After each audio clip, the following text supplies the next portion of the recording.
Free Thought Project reports Dr. P.J. Palmer, who is an Indian American, was dropping off gear from a Boy Scout trip at the Mango House building, which is a community center and shared space for refugees that he owns.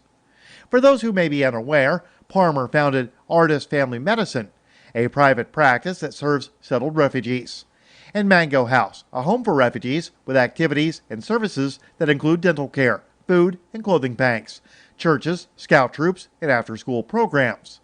He's a pillar of the community and a selfless man who has dedicated his life to helping others.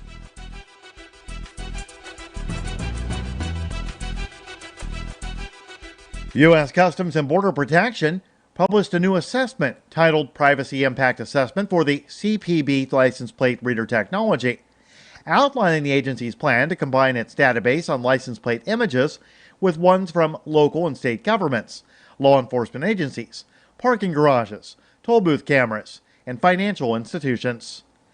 Activist Post reports the U.S. has a massive network of automatic license plate readers typically found on police cars and toll booths, used to collect license plates of vehicles passing by. In particular, one database, called the Wrecker Public Safety Network, law enforcement are given real-time access to license plates. It captures approximately 150 million plate reads per month. To better protect the nation, the CPB's new assessment indicates it now wants direct access to those databases. Support for the Liberty Beat is brought to you by the Homestead Guru. The Homestead Guru is an educational website offering tips, tools, news, stories, and commentary on everything homesteading. Topics include green homes, gardening, animal husbandry, do-it-yourself, home remedies, alternative energy, survivalism, unschooling, and more. Those details are found online at thehomestead.guru. This is the Liberty Beat, powered by the SNLS Network at snlsnetwork.com.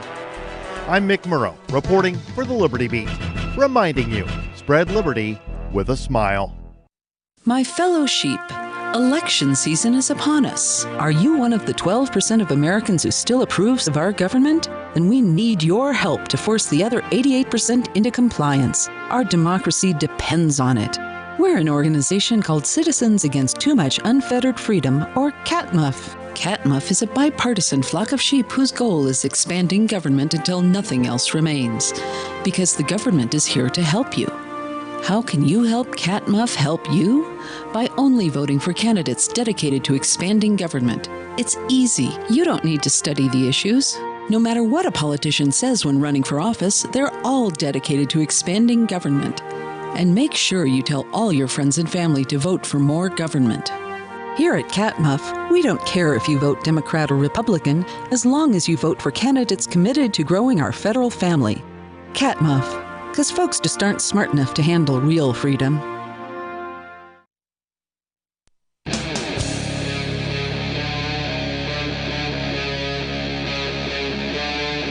Free Talk Live. Hey, it's Free Talk Live. We'll talk to you about whatever you want to discuss. All you got to do is call in. The toll-free number here is 855-450-FREE, like freedom. That's 855-450-3733. There's just so much to cover tonight. I'm not even. I always feel bad when I tease these stories because we don't end up getting to more than half of them. We were supposed to talk about this Redskins story last night, and I think we just got all off into whatever callers and such that happened. Yelling at Mark. As tends to happen here on Free Talk Live. And yes, it is in the studio with you tonight. Ian. I'm Tyler. And Mark. Let's get into that story, Mark. The Redskins, the Washington Redskins, that's the National Football League, right? Yes. Do you know of another football league? XFL. They don't exist anymore, do they? I thought they brought it back. I don't know. I hope so. Didn't they just bring that back That'd be this awesome. year? Or maybe they were planning to bring it back, but then COVID happened or something. I think they were going to reboot. 2020 has been rough on XFL. everybody, so we'll see. Well, I get confused with all these teams. What about the Braves? Are they going to change their name too? This isn't an article about the Atlanta Braves. But isn't that also an Indian team? It is. Yeah. Okay. Is that offensive too? Is it offensive to call? I would say not as offensive as would be my opinion. If I had to make a call on this, and I have in the past, I do not say the Washington football team's name on the air. Oh, really? I don't. Okay. No, because if you were to But you've said it off the air. If you were to pick the name of, I've said all kinds of things off the air that I don't say on the air. I do limit my speech here, you effing idiot. The if you were going to pick a pejorative for people, Indians, people of Native American descent, you decide what terminology you want to use. They usually call themselves Indians. And if you're going to pick a term for that, what the most, the worst pejorative term for those people, it would be the name, best I can tell, of the Washington football team. Okay. And that's why I don't say it. Not because I've ever been told by an Indian you shouldn't say that. Just because I'm like, I'm not going to do that one. I think that perhaps there's a baseball team, the Cleveland Indians. Perhaps their logo, just the guy, is might be offensive to some. He's a little happy-go-lucky, right? Like he's smiling, he's buck-toothed, he's whatever. There's at least one guy that's really upset about that who's an Indian. Normally, when you ask, the polls have been done on this, and mostly Indians don't care about these things. It's not an issue for them. I would also say that when Indians, and they do, their reservations often have sports teams, you can believe they're called the Warriors, the Braves, the tribe name, whatever the case may be. So they pick it for themselves. They don't have a problem with that. I don't know of any Indian sports team that calls themselves the same name as the Washington football team. Okay. So that's the reason I have decided. I've got two particular areas. One is the clear for me, the Washington football team's name, and the other one, which isn't quite as clear, which is the logo for the Cleveland Indians.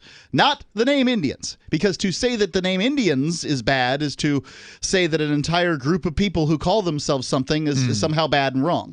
So I am not, the Atlanta Braves, the Cleveland Indians, all these things are fine to me in the same way that the Minnesota Vikings is fine with me too. You're just picking a group of people. You're saying these were tough warriors, and you're naming your stuff after them. I don't have a problem with that. I know there are people that do have a problem with that. Most of those people are white. White liberals. Liberal and annoying as hell. And so I just don't really care about These that. tend to be the people who are also concerned with what the topic we have been bringing up in the last few years, I think, during October, during the Halloween season, this so-called cultural appropriation. It's like these folks are getting so upset about cultural appropriation, but yet when you actually go and you talk to somebody from Asia or you talk to an Indian and you're like, are you upset by the Indian princess, headdress design or whatever? Are you upset by the Asian kimono costume or whatever being worn by white people? And these guys are like, no, have a good time. Where's the party? They're not upset about these things. I wonder what portion of the population actually does take on this upset that they believe that all these other people have within the groups that they're being upset on behalf of. Imagine having that much privilege to be upset about something so arbitrary. First world problems. Right. Definitely. Right. I mean, other people are worried about where their next meal is going to come from. Sure. And, the American college students are upset that somebody might be heading into the wrong bathroom wearing an Indian headdress. I mean, it shows what's going to happen. And, you can go from there. So, I mean, what names are on the table? Do you know of, what are they going to call? I do, but let's first talk about it's probably not Indians, I'm going to guess. It's probably not. I think that Indian would be number 2 behind the Washington football team's name. The National Football League's Washington franchise will change the Redskins' name and logo. I thought you said you weren't going to say it. Yeah, whatever it is. The team announced Monday. The new name was not revealed. Oh. The announcement comes just days after the team said it was that a thorough review of the name would be conducted, and the name has long been denounced by Native American groups as an ethnic slur, and a lot of other people, whether their opinion counts or not. That review has begun in earnest, the team's statement said. As a part of this process, we want to keep our sponsors, fans, and community apprised of our thinking as we go forward. Today, we are announcing that we will be retiring the Redskins name and logo upon completion of this review. Okay. So they're done. And by the way, also the Edmonton Eskimos. They've gone down in this time frame too. That's another one. We first covered that when it was the Eskimo pie. Whatever company, there's one of these companies that manufactures Eskimo pies, is also changing the name. Now, I wasn't sure. They didn't clarify to what, frozen pie or ice cream pie or whatever, but it's... You can't call it an Eskimo pie. Is Eskimo not a proper term? Nope, apparently not. Right. So this is surprised me too. Living so far, we just don't know. But apparently, it's a big deal. Now, remember, in Canada, it is more profitable to be more of a victim than it is here in the United States. So it's a bigger deal. So the Inuit people may very well find it an issue. Well, as big of a deal as it may be, it never made the trip down to either of us. I'd never heard about Eskimo being an offensive term. Right. Well, that's the thing is that. When I'm looking at this, I don't hear a pejorative. Well, that's because, according to the story here that I've actually pulled up on Native American name controversies, the primary reason that Eskimo is considered derogatory is the questionable but widespread perception that in Algonquian languages it means eaters of raw meat. One Cree speaker suggested the original word that became corrupted to Eskimo might indeed have been Askamaku. I'm sold, sure. Which means, quote, he eats it raw, unquote, and the Inuit are referred to in some Cree texts as Askipu, which means eats something raw. It's generally held in Canada and Greenland that the term Eskimo is pejorative. So, all right. Some white guy said you're a raw meat eater in their language or something like that. Yeah. And that Have stuck. you ever been to a Chinese restaurant called the Peking Castle or something like that? I don't think so. Why? Peking isn't a city in China. Beijing is. So it's a mispronunciation? It's just a mispronunciation, right? Okay. Like, turns out people don't speak your language, and that's not a bad thing. To me, I think that I think all this stuff gets harmful at some point. I like the nice solid lines. That's where I'm at. Because the idea that somehow calling somebody an Eskimo is pejorative, I had no idea. And I never thought that for a second. And so, what? I mean, is just a bunch of bear traps set out for the ignorant to step in? Is that the idea? Yeah, look, words may be powerful in some ways, but you don't have to let them have power over you. Right? Well, Indian is about people who live in India, right? Yes. And they don't. But, Indians widely accept the term Indian. It was only a few years ago I hear you're not supposed to call people Oriental. Okay. It doesn't offend me if somebody wants to use the term cracker or honky or whatever. That's whatever, intended to be offensive. Yeah, but it doesn't offend me. Fine, but it's I'll intended go eat to be. at Honky's Bar and Grill. I don't care. 855, 450 free. You can take control of the airwaves here. It's Free Talk Live. News from news.bitcoin.com. Another 83 tons in fake gold found in China. Crypto still much harder to counterfeit. Host Stefan Molyneux banned from YouTube. Receives $100,000 in crypto donations afterward. Reporters uncover $11 trillion in offshore government-sanctioned bank accounts. Bitcoin Cash still potentially private and unconfiscatable. Bitcoin.com is your source for getting started with cryptocurrencies. Getting a wallet, buying Bitcoin Cash, mining, and all the latest cryptocurrency news at news.bitcoin.com. Did you know you can support freedom of speech just by visiting shop.freetalklive.com? You'll see links to Walmart, Love Java, Newegg, and more. Every day, Free Talk Live is at the forefront of the liberty movement as the biggest liberty-oriented talk show in the world, giving you a platform to be heard on any topic. Get listener-only specials without doing anything other than an extra click. Visit shop.freetalklive.com. Use the links and buy what you'd be buying anyway. Take action now. Save and support freedom. Visit shop.freetalklive.com. It's shop.freetalklive.com. Got shaving irritation? Shave Secret shaving oil can help stop it. Shave Secret doesn't cost much and is an all-American product. My name is Chuck Howard, and I developed Shave Secret and pioneered its use starting back in 1991. Ingrown hairs drove me nuts for years. Shaving oil changed all that. Why put up with ingrown hair, bumps, red rash, nicks, and cuts? Shave Secret provides men and women with what we believe is the best shave ever. Our proprietary blend of 100% natural base and essential oils plus a hint of menthol was designed to help eliminate shaving irritations like ingrown hairs, bumps, red rash, nicks, and cuts. We'll lose those shaving irritations. Available at Super Walmart, H-E-B, Wegmans, Giant Eagle, Discount Drug, Navy and Marine Exchanges, Amazon, and ShaveSecret.com. Use the code FTL for Free Talk Live and get a discount. Shave Secret, the best shave ever.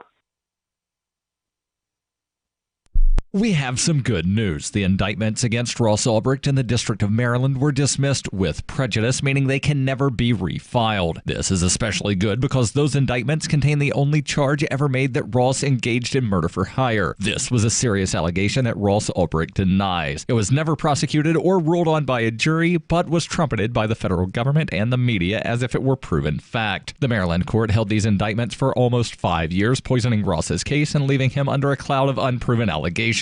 As explained in Ross's appeal to the Supreme Court, the fact that the judge used these allegations to give Ross a draconian sentence of double life without parole violated his Sixth Amendment right to a jury trial. Judges are required to issue sentences based on convictions decided by a jury, not unproven allegations never even charged at trial. Although this is a positive development, the dropped indictment will not set Ross free. Now, a presidential pardon is Ross's only hope of freedom. Sign the petition at freeross.org. freeross.org. What if you want to hear the latest episode of Free Talk Live, but all you have is your phone, you forgot to download our archive, and you have no data connection? You can call our Listen line at 641-793-0191. That's a long-distance number, so you may incur charges. If not, listen as long as you want. 641-793-0191. The Free Talk Live Listen line, 641-793-0191.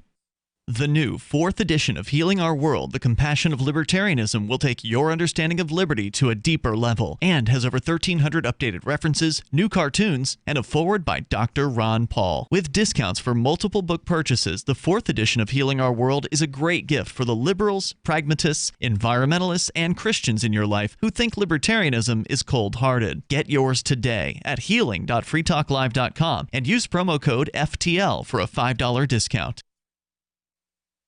You're listening to the best liberty-oriented audio streamed around the clock, on the air, and online. This is the Liberty Radio Network at LRN.FM.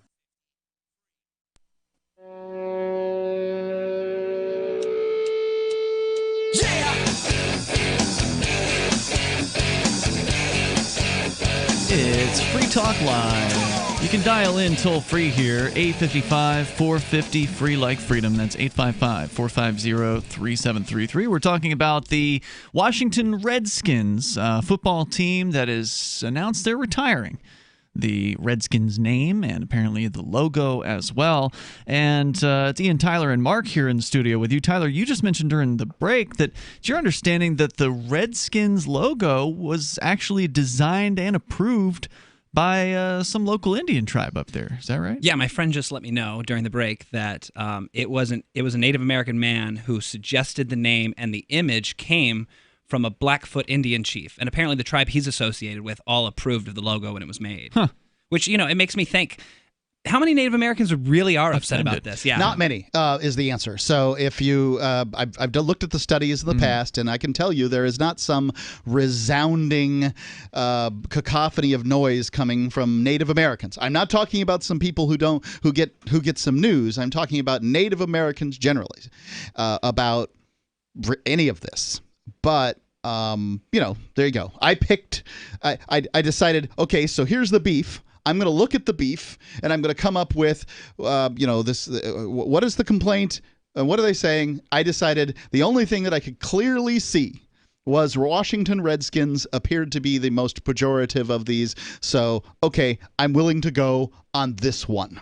A new Washington Post poll, which was new in 2016, that's when this story came out, shows that 9 out of 10 Native Americans say they are not offended by the Washington Redskins name, according to the poll that shows how few ordinary Indians have been persuaded by a national movement to change the football team's moniker. A survey of 504 people, which is, not a small sample size, across every state and the district Columbia, I presume, reveals that the minds of Native Americans have remained unchanged since the last poll in 2004 that found the same result. Yeah. So literally nothing changed over a period of more than a decade. Sure. And yet these folks have still been persuaded to change their name because somebody's crying a river. Well, I mean, what if there's enough people out there that don't have to be Native Americans that don't care for your team because of the name? And all I'd say to that is it makes perfectly good sense that it's time to change the name. Again, you'll not hear me be outraged over it. I just think that that's the most offensive of all the offensive things. Once you slide that off the table, then what are we going to complain about? So they'll find something. Right, yeah. Redskins, not a hill worth dying on, in my opinion. Like, it is kind of a pejorative term. But, like, do you think that by changing the name Redskins, all of a sudden, hey, guys, we cured racism. It's over now. No, I don't. We took care of it. I don't. That's the whole thing they're doing is they're just trying to paper over this stuff. Like all these companies are coming out and proclaiming how much they care. And look, we're going to get rid of Aunt Jemima and we're going to get rid of Uncle Ben or dramatically redesign them. I'm not sure what they've decided to do with those characters. No, but none of that news. stuff is going to fix racism. Right. Finding out who killed Jeffrey Epstein will fix racism. There you go. Wait, he's dead? Okay, so well, wait. we're not sure. Now, you said there's names that have been proposed. We'll get to that coming up here in just a moment. There's a name, and it name. likely is true. Okay, we'll get to that. But first, the next generation wallet is coming from Divvy. In just a few taps, you'll be able to spend, earn, store, and exchange digital money in seconds. Divvy says you'll be able to send money around the globe in only a swipe and instantly exchange between Divvy, Bitcoin, and fiat currency like the dollar right in their mobile app and withdraw directly to your bank account. There's no need to wait, though, as Divvy already offers the first one-tap solution for earning passive income with their multi-tiered masternodes, allowing anyone to earn by supporting the Divvy network. When the new Divvy wallet launches because of their relationship with Western Union, Divvy will be in 200 countries, including the United States. You can learn more at divvyproject.org, D-I-V-I project.org. As we go to your phone calls, we'll come up here in just a moment with the purported new name of the Washington Redskins. First, Steve is on the line in Fort Smith, Arkansas. Steve, you're on Free Talk Live. How you guys doing tonight? Good. You're listening to KPFW. Go ahead, sir. I was just going to say, I'm literally, I could throw a rock from where I'm sitting and hit the Trail of Tears. We have a big park here where it's a big deal with the Trail of Tears across the Arkansas River right here. Mm-hmm. And I have 3 people that work for me that have their Cherokee Indian cards. I've asked all 3 of them if it bothers them that the Redskins have that name. They felt like it was an honor that their people were being represented. And, growing up in Arkansas, if you Google how did Arkansas get its name, it's from the Quapaw Indians. I mean, so are we going to change state names now that are named after Indian tribes? Or I grew up in a town called Pocahontas, Arkansas, and I kid you not, our mascot is the Pocahontas Redskins. Mm. That's the mascot for the high school. The conference that I played football in. I mean, Yeah. A lot of things are changing, and Right. they're doing a lot away with a lot of stuff. So I'm just curious. Well, and Arkansas State University was the Indians for years, but a few years back they changed it to the Red Wolves because Indians was offensive. But, Well, I don't think Indians teams, offensive. I think that it's offensive to call Indians offensive. Right, and actually, the engines, they were going to have a locomotive, and they were going to call them the engines, but it literally lost by like 3 votes to Red Wolves. So why don't they just go ahead and change hilarious. the whole name of the town? I mean, according to Wikipedia, Fort Smith was, a fort that existed during the time of what they describe as the 1830s Indian removal. Exactly. And I mean, it's just ridiculous. How far are we going to go? How far? With this? Yeah, I mean, exactly. Like 4 of the 8 teams in my conference in high school football were named after Indian mascots. We had the Mohawks, the Warriors, the Raiders, and all of our mascots were Indians. So, it's ridiculous.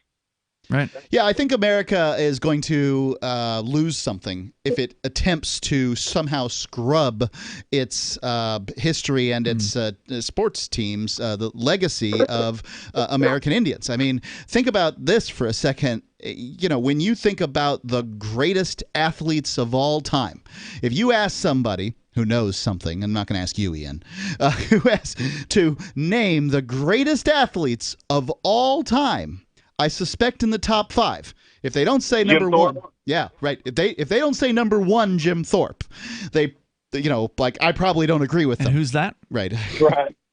Well, Jim Thorpe won the decathlon in a pair of thrown away shoes. Whoa. At the Olympics. And when congratulated by the King of Sweden on his amazing athletic prowess, he said, "Thanks, King." Because he was just that kind of plain, ordinary guy. Mm-hmm. And he never lived a life of luxury or anything like that. I mean, sometimes some people would take him out, I'm sure, for was nice he meals. Indian or something? Yeah. Jim Thorpe was American Indian. Gotcha. From a reservation. Huh. Yeah. Cool. Steve, I think you're right about this. Yeah. Anything else you want to share? Go ahead. Well, I think, if you look at the history of a lot of our cities that are on rivers, especially in the South, mm-hmm. there's a lot tied to Native American culture. And, my grandfather had his Indian card. My great-grandfather. I could step across the border and get my Indian card and get free insurance and all that stuff, but I've chosen to not do that. It's just, I think that we're losing, like you said, we're going to lose a lot of our heritage because there's so many people, especially here, that their heritage comes from Native Americans. Thank you, Steve, for the call tonight. I appreciate it. There's more on the way. Free Talk Live. Do you want more businesses accepting Bitcoin Cash and Dash? Now with AnyPay, you earn passive income for every purchase at those businesses. Finally, a financial incentive to spread Bitcoin Cash and Dash. You made it happen, so you get the rewards. Download the AnyPay Cash Register app and add your cryptocurrency wallet addresses. Then install it at a real-life business and tell us what you did at anypayinc.com. anypayinc.com. The next generation wallet is coming from Divvy. In just a few taps, you'll be able to send, earn, spend, and exchange digital money in seconds. Send money around the globe with only a swipe. Instantly exchange between Divvy, Bitcoin, and fiat right in the mobile app and withdraw directly to your bank account. Divvy already offers the first one-tap solution for earning passive income with crypto. Multi-tiered masternodes allow everyone to partake in the network. Visit DivvyProject.org. DivvyProject.org. Our very own Tracy met farmer Ray Kimball, who says that his horse, Franklin, has the ability to speak full sentences. When did you first realize he could talk? Well, I'd hear him saying things when I was sleeping, and then I'd go out to the barn and we'd have some real conversations. Can we talk to Franklin? He can't wait to meet you. Say hi, Franklin. What's that? That's a good one. What did he say? He said, "Who's the pretty lady?" Aw. Franklin, do you like living on the farm? Yes. Oh, yes. Oh, yeah. Did he say something? Tracy, you live here now. I spent a cozy night at Ray's farmhouse in a room he called the altar. I learned that the farmer has a whole lot more on his mind than just a talking horse. You are my beloved. This is the Onion News Network. Cell 411 is a free app for Android and iOS that replaces government-controlled 911. Cell 411 allows you to preset a group of friends or private organizations to show up at any emergency. Cell 411 is a nightmare for the state because it proves their so-called services aren't needed. Cell 411 has had thousands of installs, and of course it's covered by the BIPCOT no government license. Cell 411 because your friends won't shoot you when you're in trouble. Without the government, who would build the emergency services? You and Cell 411. Get it today at getcell411.com. Some of you asked, and now we've delivered. LRN.FM's live Keene, New Hampshire studio shows are now streamed in HD on Twitch. Visit our channel at twitch.lrn.fm and give it a follow. If you have Amazon Prime, you get one free subscription on Twitch. If you use it on our channel, Twitch will give LRN.FM a monthly piece of your Prime subscription cost. So please watch, follow, share, and subscribe to twitch.lrn.fm. That's twitch.lrn.fm. The Shire Free Church offers a sanctuary to those seeking an escape from state churches. The Shire Free Church is an interfaith, diverse group of people that may not share identical theological beliefs. As a member in or minister of the Shire Free Church, you are a sovereign individual and may be the faith of your choice. We don't claim to have all of the answers. We are open to all peaceful people. We want to learn from each other. What unifies the Shire Free Church and its diverse members is peace, love, and liberty. There are many paths to God, one for every individual. The Shire Free Church does not define a specific path beyond those parameters that must be your foundation. Peace as your way. Love as your guide. And liberty as your light. Learn more at church.shiresociety.com. That's church.shiresociety.com.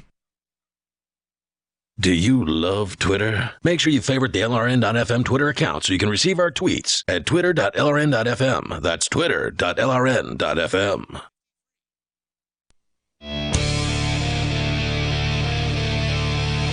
It's Free Talk Live, inviting you to join us here on the radio. You can bring up anything you want to discuss. Our number is 855-450-FREE, like freedom. That's 855-450-3733. We have the Discord call-in line rooms at discord.lrn.fm. Now, communities issue their own currency backed by Intercoin. They can choose to inflate the currency supply of their own money to spend on internal projects, or they can choose to tax certain transactions and remove money from circulation. These activities deterministically change the exchange rate of the community's local money to Intercoin without affecting the other communities or the rest of the Intercoin ecosystem. Each community can choose its own policies and openly program them into their coins. Each individual can choose what coins to get and how to spend them with upfront knowledge of what they're getting into.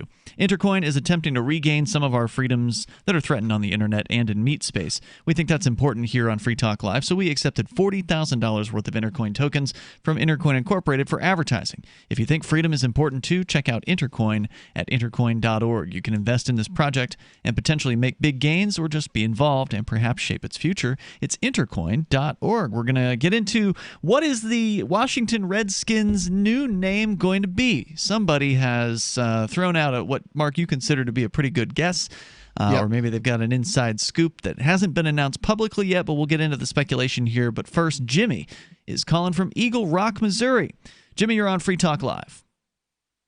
Yeah, I was wanting to talk about a UFO sighting that my mom had 2 weeks ago. All right. Just to, I guess, kind of change things up a bit. But, sure. 2 weeks ago, my mom's dog started barking and everything. Is at night, of course. Mm-hmm. And she looked up and saw this. It looked like a black rectangle. She said with red and blue lights on it, like a line of red and blue lights.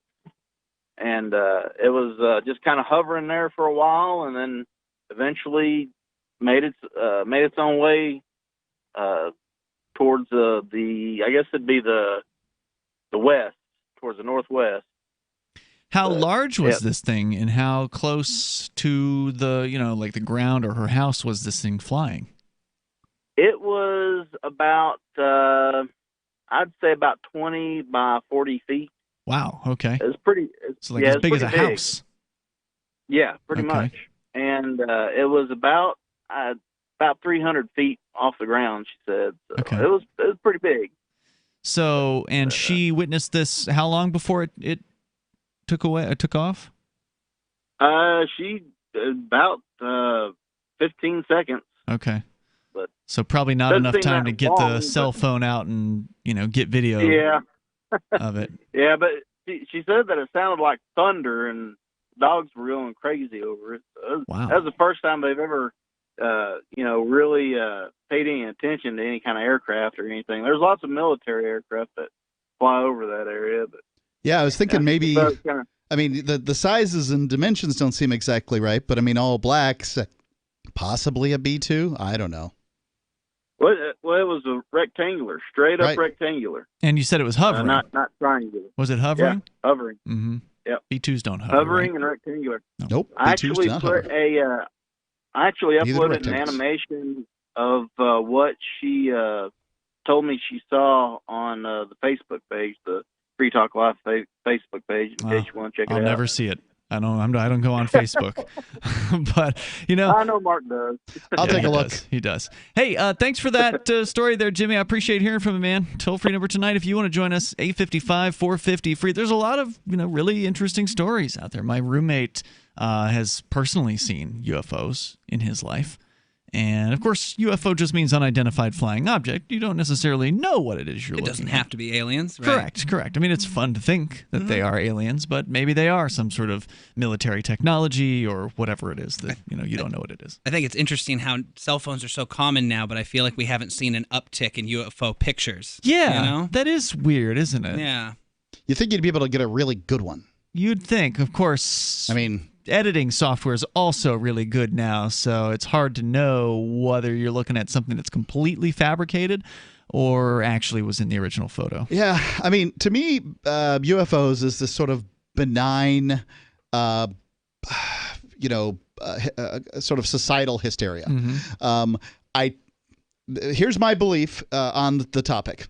You'd have to be effing nuts to not believe that there's life on other planets. When you're talking about, staggering numbers of stars, you're talking about, just an inconceivable number of planets that circle those stars, right? Yep. So clearly there must be Odds are life good. on other planets. See, that's the interesting thing, right?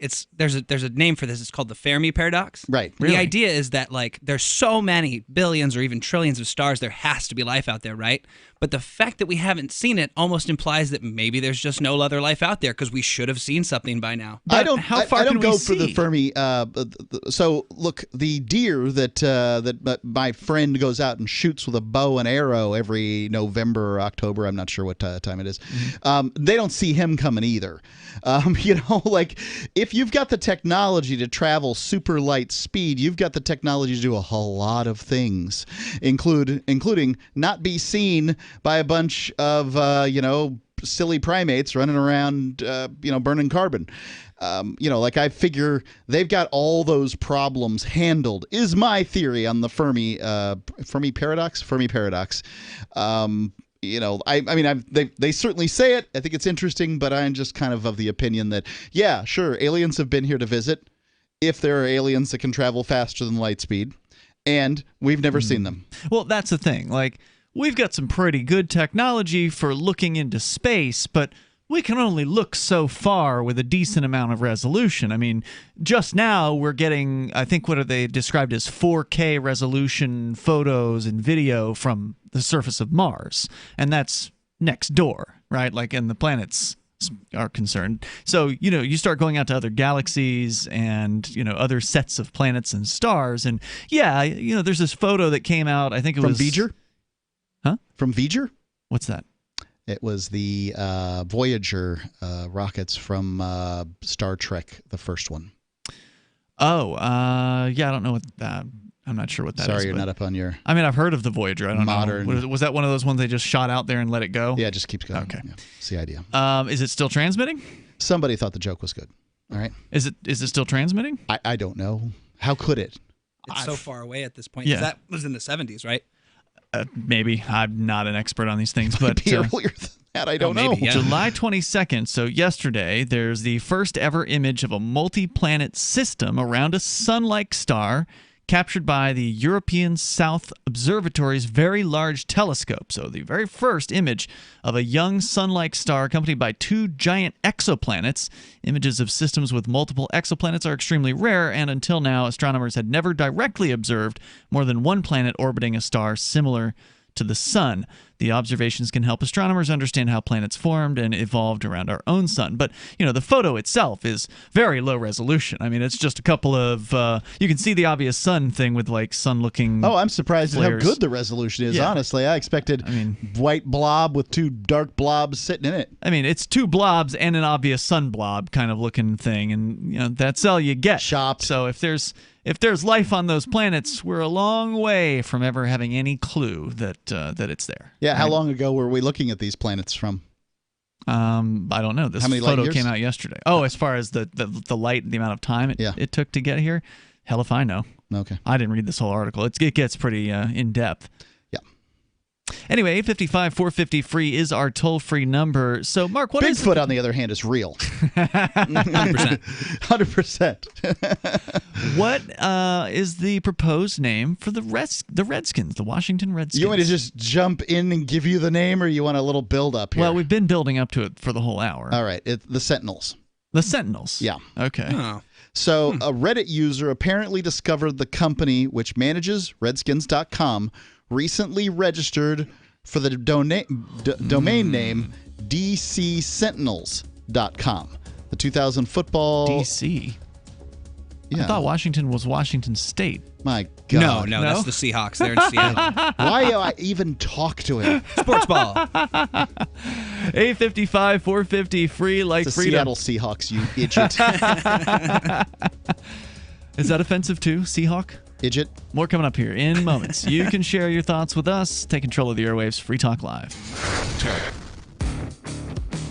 Have you ever thought about turning your Glock, XD Family, or 1911 handgun into a semi-automatic carbine? It only takes about 30 seconds. The MechTech Carbine Upper is classified as an accessory and can be delivered right to your doorstep with no FFL or background check required. It's the world's most versatile pistol accessory. Build your custom upper today. Simply go to handgunconversion.com. That's handgunconversion.com.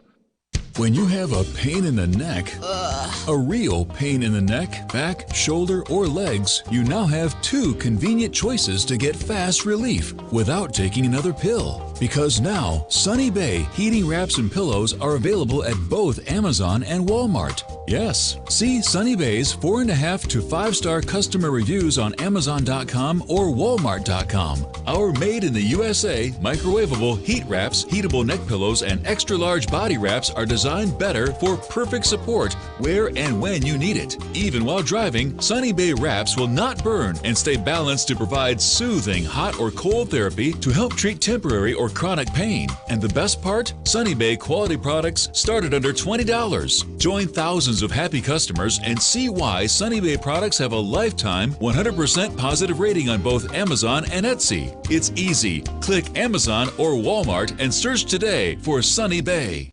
Are you afraid to go to the mailbox because of letter after letter from the IRS? Are they stacking on more and more penalties and interest? By now, you know the problem won't go away on its own. Don't let the IRS chase you to your grave with penalties and interest and liens and levies. You need real help now. I'm Dan Pilla. I wrote the book on tax debt settlement, and I help thousands of people solve tax problems they thought couldn't be solved. I can help you too. Call 800-34-NO-TAX or go to my website, danpilla.com. That's danpilla.com. danpilla.com. Why did you move to the Shire? I moved here to the Shire because there's other people around who take liberty just as seriously as I do. I moved to the Shire because I saw videos of people challenging authority and thought that I could get support myself. It called to me, like, do this, right now. I wanted to be around people like me who got it, and once I got here, I knew there was nowhere else that I wanted to be. I've always wanted to change the world. So I moved to the Shire to join people who were actually working towards doing the same thing. The people here are awesome, loving, and positive. It was for the adventure and for the feeling of something important is happening here, and I just wanted to come to sort of be part of that. Visit ShireSociety.com to read and sign the Shire Society Declaration and learn the reasons why, if you love liberty, you should immigrate to the Shire. Plus, connect with others via the forum at ShireSociety.com. That's ShireSociety.com. So you've heard all 3 hours of the latest episode of Free Talk Live, and you're still hungry for liberty-oriented audio content? Did you know that we have another 24/7 audio stream at LRN.FM? The Liberty Radio Network airs the latest episodes of some of the best liberty-oriented podcasts on the internet around the clock. In addition to recorded content, you'll also hear live shows like Free Talk Live, originating from our Keene, New Hampshire studio. So listen anytime at LRN.FM. That's LRN.FM. Are you a cryptocurrency advocate? The Crypto Tip is the ideal outreach tool to help new people discover cryptocurrency. It's a printable business card-sized tip that you can give to service providers, preferably in addition to a good cash tip. When the server scans the QR code, it'll bring up an explanation of cryptocurrency, how to install a wallet, and allow them to claim the tip. If they don't claim the crypto, you get your tip refunded to you after a time period you specify. Plus, if they do claim the tip, you get an email alert. Create as many tips as you want at cryptotip.org. That's cryptotip.org. You can put the Liberty Radio Network on the air in your area. Visit broadcast.lrn.fm to learn how. Broadcast.lrn.fm.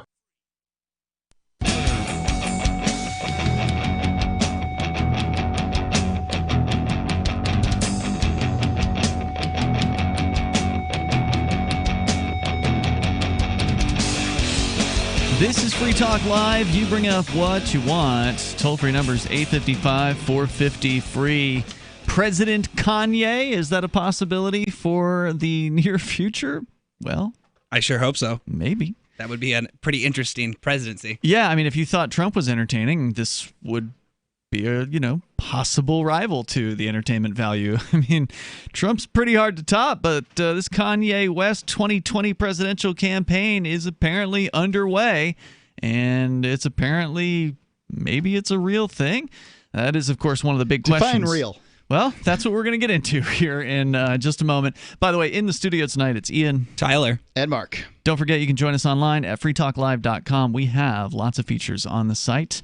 And I want to say thank you to Liberty is Life. That is the name of one of our Free Talk Live amplifiers. Liberty is Life is contributing the silver level amplifier, which means that they are contributing $5 a month to the AMP program. That's all that we ask. We really appreciate it. There's almost a couple hundred folks that are amping the show, and it really makes a difference for us because it helps us advertise, market, and promote. That's what AMP stands for. It helps us get on new radio stations to bring new ideas of freedom to people all across the United States and beyond, all over the internet as well. Go to amp.freetalklive.com. You can get signed up there like Liberty is Life has done, and you can do that for credit card, debit card, PayPal, and Bitcoin BTC, and you get some cool perks, some bennies as a result of doing that. We really appreciate the help. Thank you, Liberty is Life, over at amp.freetalklive.com, ampamp.freetalklive.com. So I saw the headline. I've heard here and there that Kanye West was talking about running for president. I don't know much about this guy except that he's married to Kim Kardashian. She's some sort of internet breaking bimbo, and that Kanye is a rap artist who sang some songs. Rapped some. I think that pretty much songs sums it up. I think he point. also has done fashion to some extent. He's done some things. Did he do the fashion or just put his name on somebody else's fashion? Look, man, I don't know. And from what I understand, he is a bit of a character. He sort of made a name for himself over the last few years by wearing a MAGA hat, the Make America Great Again logo hat that Trump made very popular. I'm not sure he's as virulent of a Trump supporter as he was. Yeah, I've heard that he may not be. In fact, he is running a presidential campaign, which suggests that he wants to go up against Trump. So the story here from ABC News, Kanye West says at his first campaign rally, quote, "Everybody that has a baby gets $1 million."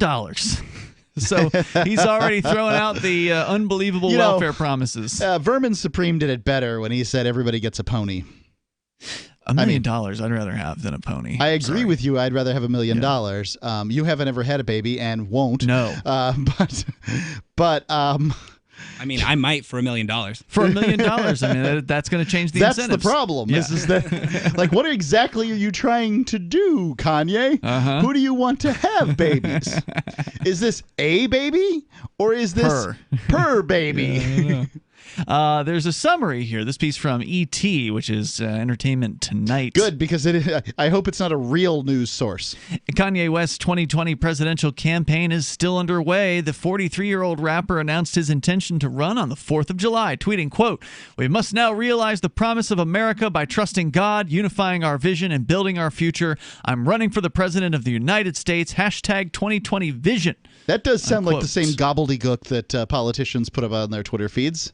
Since that night, it's only gotten more confusing what Ye is actually up to. And I guess that's like one of his other names that people call him for short, Ye. Kanye. Yeah, Kanye. Keep up, or maybe it is pronounced yay. Keep up with the latest developments here. On Sunday, Kanye held his first rally in South Carolina, wearing a vest with security written on the front. He spoke to the crowd about his platform and anti-abortion stance. Kanye tearfully said that he and his wife Kim Kardashian West discussed the possibility of her having an abortion while she was pregnant with their first child. Following the event, a source told ET that, quote, Kim is upset with Kanye for his rants yesterday. She knows this is something that North, that's their child, will see when she gets older, and that's heartbreaking. The source adds that... So is naming your kid with the last name West North. But is he really running? According to Federal Election Commission Form 1, the statement of organization signed by Andre Bodiford, the rapper is seeking the office of president under the party of BDY. Kanye previously stated in an interview with Forbes that it stands for birthday party, declaring because when we win, it's everybody's birthday. Hey, it's your birthday. Oh God. So, I guess that somebody needs to tell somebody here that you can't even write in a candidate's name in many states. No, you cannot. So, and that's another question they'll address here. Simply must be on the ballot when it comes to president. I mean, it's a tiny little club, and you ain't in it. Yeah, you can't win unless you're on, like, I think it's 36, and you have to be on the right 36 states. You can't leave out California, right? Like, you got to be on 36 state ballots at minimum in order to have a mathematical chance of winning. I can't believe it's 36. That's that many. I would think that. Okay, that's the number I recall from the past. Maybe it's more. I don't know. Maybe you could win as many as 35 and not win. Might be an accurate statement, but I'll bet you that you're darn close to winning with California, New York, Texas, and Florida. A source told ET last Wednesday Kanye was planning on backing out of the race, saying he's gone back and forth with running for president and has stated he was running and then that he was going to wait. A source told ET saying, quote, he changes his mind constantly, but fielded documents in case he decides to move forward. That's because he is mentally ill. I mean, he is... well, so is Biden and so is Trump. Yes. He's diagnosed, though. So he has got... go to joebiden.info and you can diagnose him yourself. He is definitely a little girl sniffer.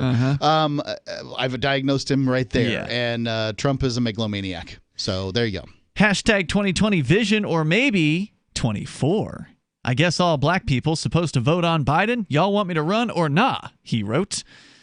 With just about 100 days until the election, Kanye has missed the deadline to qualify for the ballots in several states. So far, it appears he's only made it on the Oklahoma ballot, which is weird because I remember Daryl Perry talking about how Oklahoma was like the hardest, the worst. Yeah. Quote, this afternoon we received a properly executed statement of candidacy for Kanye West along with the appropriate filing fee in lieu of petition. I bet some bureaucrat just said, no, just I chuckled and yeah. I see what it is here. Huh? It's here in the statement. Along with the appropriate filing fee in lieu of petition. So he was able to get on the ballot in Oklahoma by paying a filing fee instead of getting petitions. Now, I'm going to guess that this has to do with 2020 and COVID, because there's been a lot of states who've been sued by, like, the Libertarian Party, for instance. They're suing in a variety of different states because many states are they're sticking their feet in the mud and they're saying, nope, we're not going to budge on our ballot requirements. You've got to go and get 300,000 petition signatures or whatever the arbitrary number is in your state. We're not going to budge. And so lawsuits had to be brought. So I'm guessing that's why you can now file with the birthday party in Oklahoma. I like that. Kanye West is now qualified as an independent candidate for president of the United States in Oklahoma and will appear on the general election ballot. But that's only one of 50. So there's your update on the Kanye West presidential campaign. Don't you think we should mention Brock Pierce during this, when you're talking about We Kanye? talked about his run. Brock Pierce, the child actor from, was it?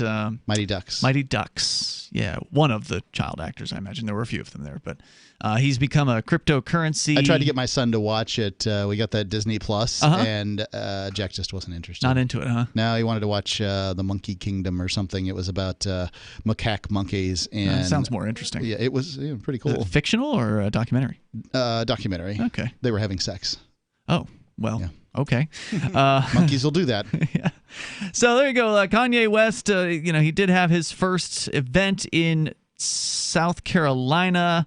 He invited a couple of young women from the audience to speak on stage about issues that concern them, such as education inequality and police brutality, and then launched into a speech. When the education inequality, were they concerned that women are, higher represented in higher education than men are these days? Is that what their concern is? I don't know. I didn't watch it, and I'm not going to watch it.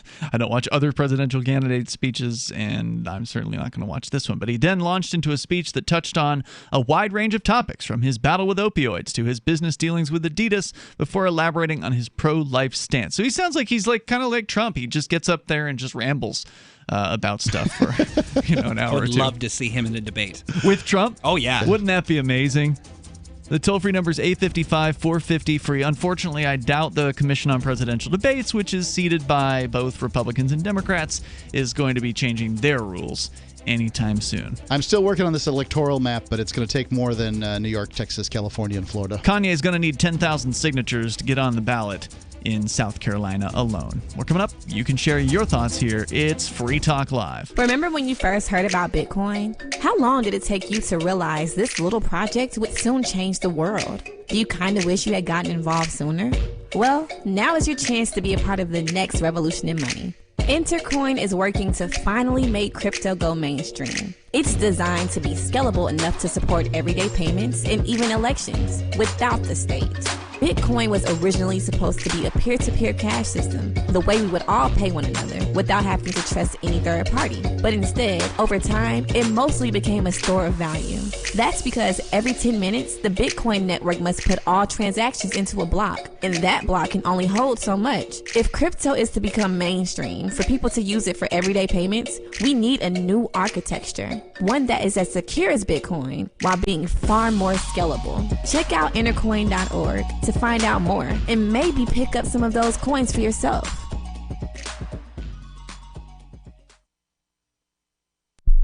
Do you want more businesses accepting Bitcoin Cash and Dash? Now with AnyPay, you earn passive income for every purchase at those businesses. Finally, a financial incentive to spread Bitcoin Cash and Dash. You made it happen, so you receive the rewards. Download the AnyPay Cash Register app and add your cryptocurrency wallet addresses. Then install it at a real-life business and tell us what you did at anypayinc.com. anypayinc.com.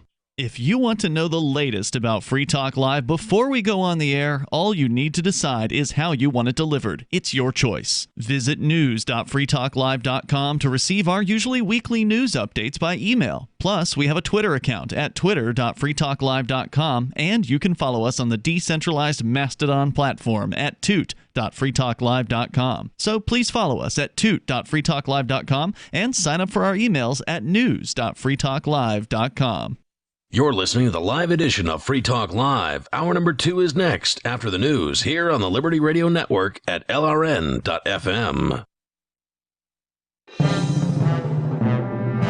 This is the Liberty Beat, your daily source for Liberty news and activist updates. Produced in partnership with the SNLS Network and listeners like you. Online at snlsnetwork.com. I'm Mick Murrow with your latest edition of the Liberty Beat. Gold is trading at $1,810, silver at $19.65, and Bitcoin is trading around $9,132. Today's gold, silver, and Bitcoin prices are brought to you by Brave Botanicals, high-quality kratom and CBD at reasonable prices with excellent customer service. Brave Botanicals is activist-owned and mission-driven. The Liberty Beat and Brave Botanicals believe so strongly in the power of kratom, we're giving it away for free. Just go to libertybeat.news/freekratom. This is the Liberty Beat at snlsnetwork.com. In the news, the consequences of the COVID-19 pandemic have already devastated the world. Over 14 million people have tested positive for the virus, and nearly 600,000 have died since it was first identified in December. And cases continue to rise. But the human cost from the economic fallout could be worse than the virus itself, as the world plunges into a deep and possibly prolonged recession, which will lead to disease and starvation across the global south. Mint Press News reports that's why the international charity, Oxfam, is calling on the international community to agree to its proposal of an economic rescue package for all. The package entails 6 key features that it hopes to lay out across the world. The consequences of inaction will be extremely serious. As many as 12,000 people could die every day from COVID-linked hunger, which is more than those dying daily from the virus itself. Ever wonder where we find all the news to report right here on the Liberty Beat? Visit snls.news to get the world's most censored media published all in one place. Save yourself from the endless time spent searching for reliable alternative media. SNLS News makes it quick and easy. No ads, no clickbait, just raw headlines, 24 hours a day. Visit snls.news and get informed today without the corporate media spin. Your news now continues. The Aurora, Colorado Police Department has been under scrutiny over the death of Elisha McClain for over the last month since it finally got the attention it deserved. Now, they are now facing yet another lawsuit after an officer with the department held a doctor at gunpoint on his own property for no reason. The Free Thought Project reports Dr. P.J. Palmer, who is an Indian American, was dropping off gear from a Boy Scout trip at the Mango House building, which is a community center and shared space for refugees that he owns. For those who may be unaware, Palmer founded Artist Family Medicine, a private practice that serves settled refugees, and Mango House, a home for refugees with activities and services that include dental care, food and clothing banks, churches, scout troops, and after-school programs. He's a pillar of the community and a selfless man who has dedicated his life to helping others.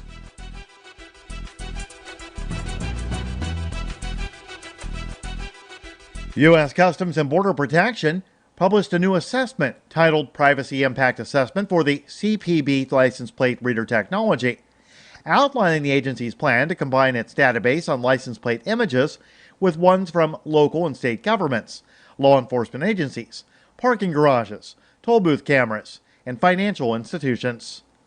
Activist Post reports the U.S. has a massive network of automatic license plate readers typically found on police cars and toll booths, used to collect license plates of vehicles passing by.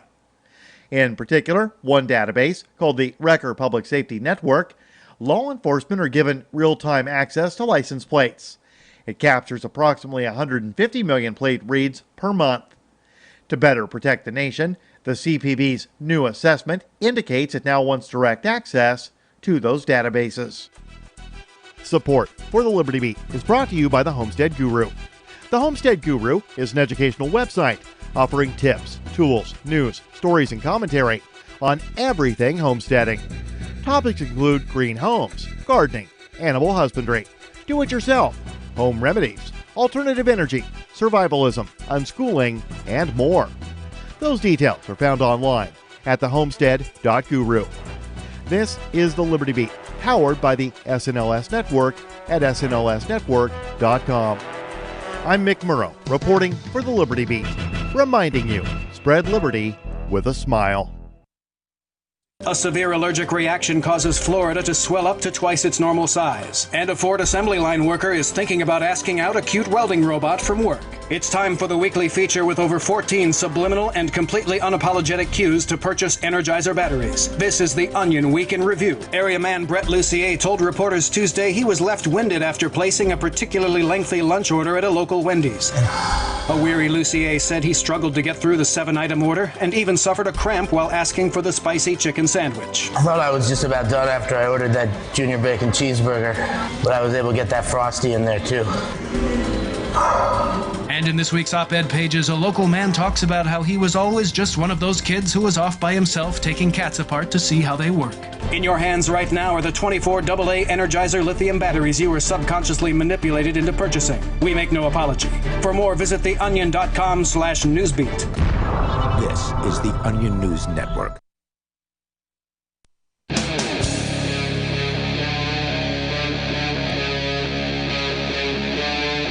Free Talk Live.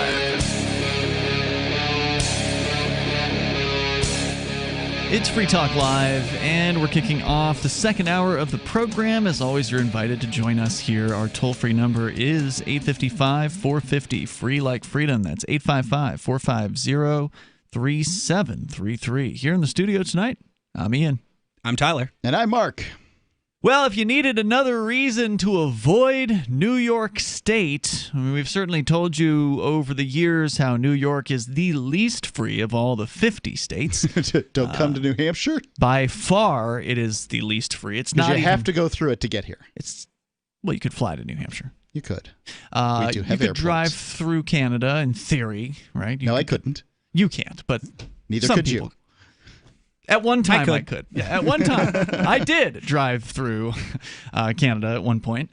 And no, they don't want me back until at least 2025, and then I got to pay them a bunch of money. And so I'm probably never going back to Canada, but, Anyway, so other bad news about New York State. The worst of all the 50 states by far. If you look at the Freedom in the 50 States study, which I don't know when the latest one was. It was 2017 or 2018 or something. But the Freedom of the 50 States, they rank the states by various different, numbering systems and scorings and all that.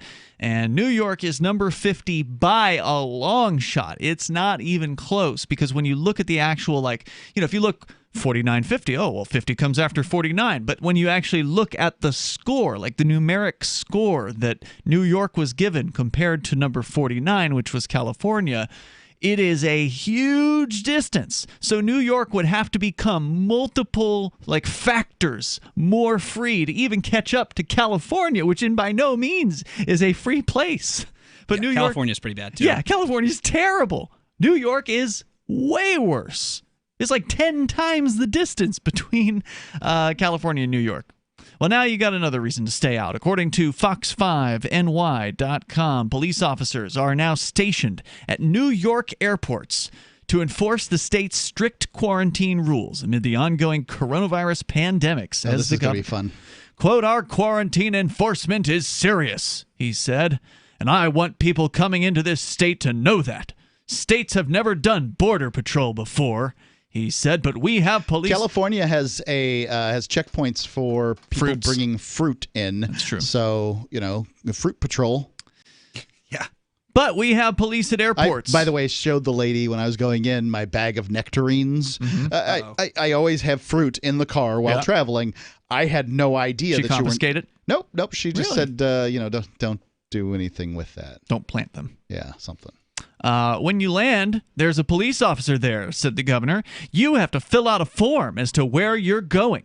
It is illegal to leave the airport without filling out the form, he said. Illegal? Mm-hmm. Really? Did that pass through the legislature? I doubt it. Oh, he's just making crap up. I mean, maybe this is some power-drunk moron just making stuff up. Anyone coming from a state, says Fox 5, with a high COVID-19 infection rate must quarantine for 14 days. When visiting New York, New Jersey, or Connecticut, the governors of those states announced about a month ago. The list of states keeps growing as coronavirus infections spike across the country. Quote, "We know this virus travels. We know we cannot hermetically seal the state of New York in our own little bubble," but he would if he could. Yes, we cannot hermetically seal the state of New York in our own little bubble. So when you see the virus coming up in these other states, it poses a threat to New York, he said. The governor said he has heard some travelers weren't aware of the quarantine rules, but that's no excuse. The state's health department has been regularly updating the list and an explanation of what you need to do. Quote, "We have some people coming into New York saying, 'Well, I didn't know there was a quarantine.' I don't know how they didn't know there was a quarantine," said Cuomo, because, everyone pays attention to New York's news. Well, I think that they do think that, yes. That's what he thinks. Yes. Right. The reality is very different. Everybody's paying attention to their own lives, and they don't give a flip about what this jackball is saying on television every day. There's a quarantine, he says, and we are serious about it. He says 39 states now fit the criteria of, quote, "increasing threat," unquote, and require visitors and returning residents to stay put for 2 weeks. He said, upon entering New York, if you're a traveler and do not have suitable dwelling for your 14-day quarantine period, you must find appropriate accommodations at your own cost. The Health Department website says if you're a New York State resident returning from travel and do not have appropriate accommodations for quarantine, please call your local health department. So there you go. Now, just like when you travel internationally, if you've ever traveled to another country, and I have not done much of this, but I know that at least when we've been to Mexico, they give you that little sheet that you have to fill out on the airplane. So they pass this out like right towards the end of the flight, and you've got to fill the sheet out. And part of what the sheet requires from you is, where are you staying? Are you staying in a hotel? What's the address? Are you staying at somebody's house? What's the address? And the idea is that if they want to, now how often they actually do a spot check like this, I don't know. But in theory, if they wanted to, they could show up at your hotel room and make sure that you're there. Now, that's just the normal way of That's the normal immigration. Level creepy. Yeah, just travel. That's just the travel rules of going into another country. They want to know who you are, and they want to know where you're going. Well, now New York State is doing that to people from 39 different states, at least, in the United States. Yeah, and that's ridiculous. They want to know where you're going to be, and I bet you they're way more likely than the Mexican government to actually check on you.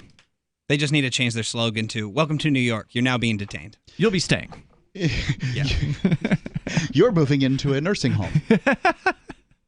I mean, like a good deal of these deaths that everybody's all worried about were deaths that Cuomo caused. That's right. By forcing people into nursing homes that shouldn't have been there. Elderly folks, Yeah, and didn't Dr. Fauci say that Cuomo's doing a great job, even though I feel like that's probably the biggest blunder of this whole thing so far? Yes, he did. Right. Well, I mean, and it's a series of blunders by a confederacy of dunces. They just keep on happening. Whether it's the WHO, whether it's CDC, they just keep on messing this up. But don't worry, the statists are out there vigilantly making sure you have your mask on. They sure are. I got my first mask shaming today. Really? Yeah, meaning I don't have a mask on, so that's sort of shaming. What happened was I was at the local mailbox store here where a bunch of us libertarian types have private mailboxes here in town. It's kind of a thing for the libertarians up here. And they had announced, they told me the day prior that they were going to start mandating masks for customers starting Monday.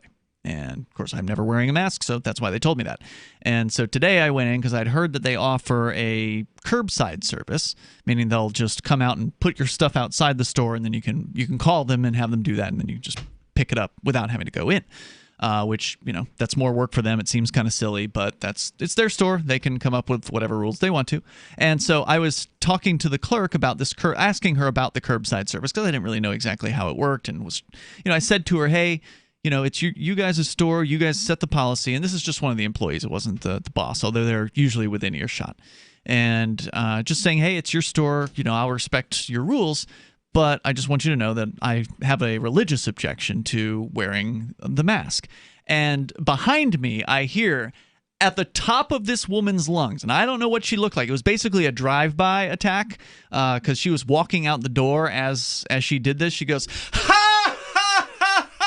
A religious objection, as she walks out the door. Right. So that was my first. Over all these months of not wearing a mask, was my first one. What is your religious objection? It's my religion.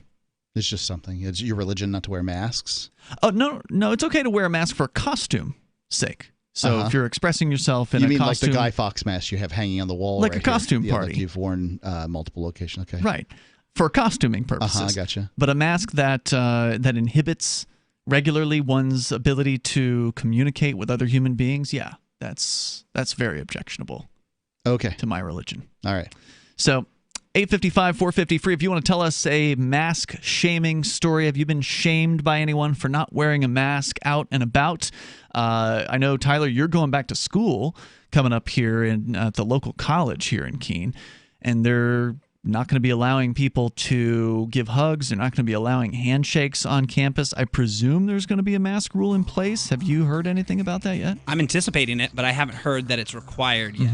But I would not be surprised if you want to go into your class to be wearing a mask while you're there. I've seen videos of co-eds before, and they're not very conscious of their behavior. 855-450-FREE. That's 855-450-3733. What kind of videos were those, Mark? Co-ed videos. And there's more on the way. You can bring up whatever you want here. Tell your story on Free Talk Live. Said college co-eds. Do you want to work from home, get paid, and forward liberty all at the same time? Free Talk Live is looking for account executives and appointment setters. If you've got a phone, a computer, internet connectivity, initiative, and a belief in the non-aggression principle, you're qualified. Earn up to $85,000 a year full-time, $25,000 a year part-time. Set your own hours, work from home, spread freedom. Join our team and work with one of the biggest leaders in the liberty movement. Apply now at sales.freetalklive.com. Sales.freetalklive.com. News from news.bitcoin.com. The IRS is requesting information about privacy cryptos from people that are still filing their income tax forms. Coinbase may be planning to go public on the stock market this year. Stablecoin Tether is now circulating on the Bitcoin Cash network. Bitcoin.com is your source for getting started with cryptocurrencies, getting a wallet, buying Bitcoin Cash, mining, and all the latest cryptocurrency news at news.bitcoin.com. Log on now at news.bitcoin.com. So now I've got this pack of 4 Shar-Pei rescue dogs. Jimmy, Coco, another Shar-Pei, 1 pug who is Joe. I have stuck with the Dinovite for, oh my goodness, probably 5-6 years. DINOVITE.com. People remark on really how well my dogs look, what beautiful coats they've got. I tell them, yep, they get a regular diet of Dinovite with every meal. Dinovite is nutrition. All I have to do is say dog food. It's a pandemonium. They can be half asleep, and they're up and thrilled. She just looks that whole squeaky clean. You don't need to wait until a problem presents itself. It's far better to keep the dog happy and healthy at all times. Dinovite for life. You won't believe how happy your dog will be. People do ask how they get Dinovite. I tell them I get my Dinovite from DINOVITE.com.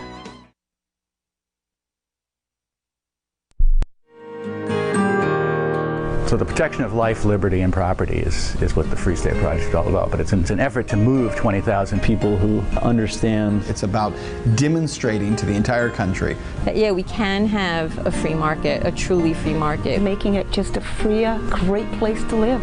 It's the world's largest voluntarist libertarian community, and it's only getting bigger. That's amazing, to be able to move to a place where other people passionately believe in being free and independent. What the Free State Project is managing to do, though, is to put their money where their mouth is. It's physically getting up across the country and saying, let's go someplace and let's demonstrate the power of these ideas. There's a lot of kind of philosophy that surrounds liberty. There's a lot of thinking about it and talking about it. But here in New Hampshire, people are doing it.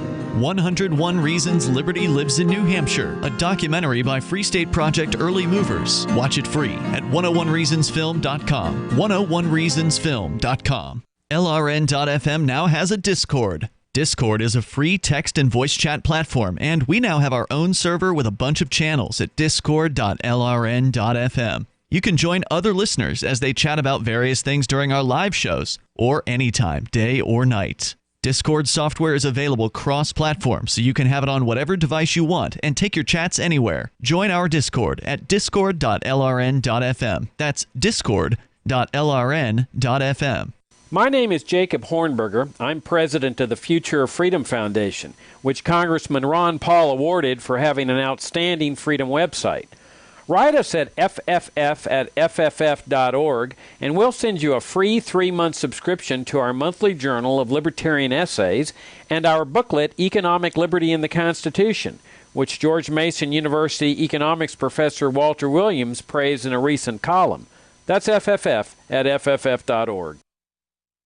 Help get LRN.FM into more ears. Visit promote.lrn.fm for a free bumper sticker, flyers, banners, graphics, and more. Promote.lrn.fm.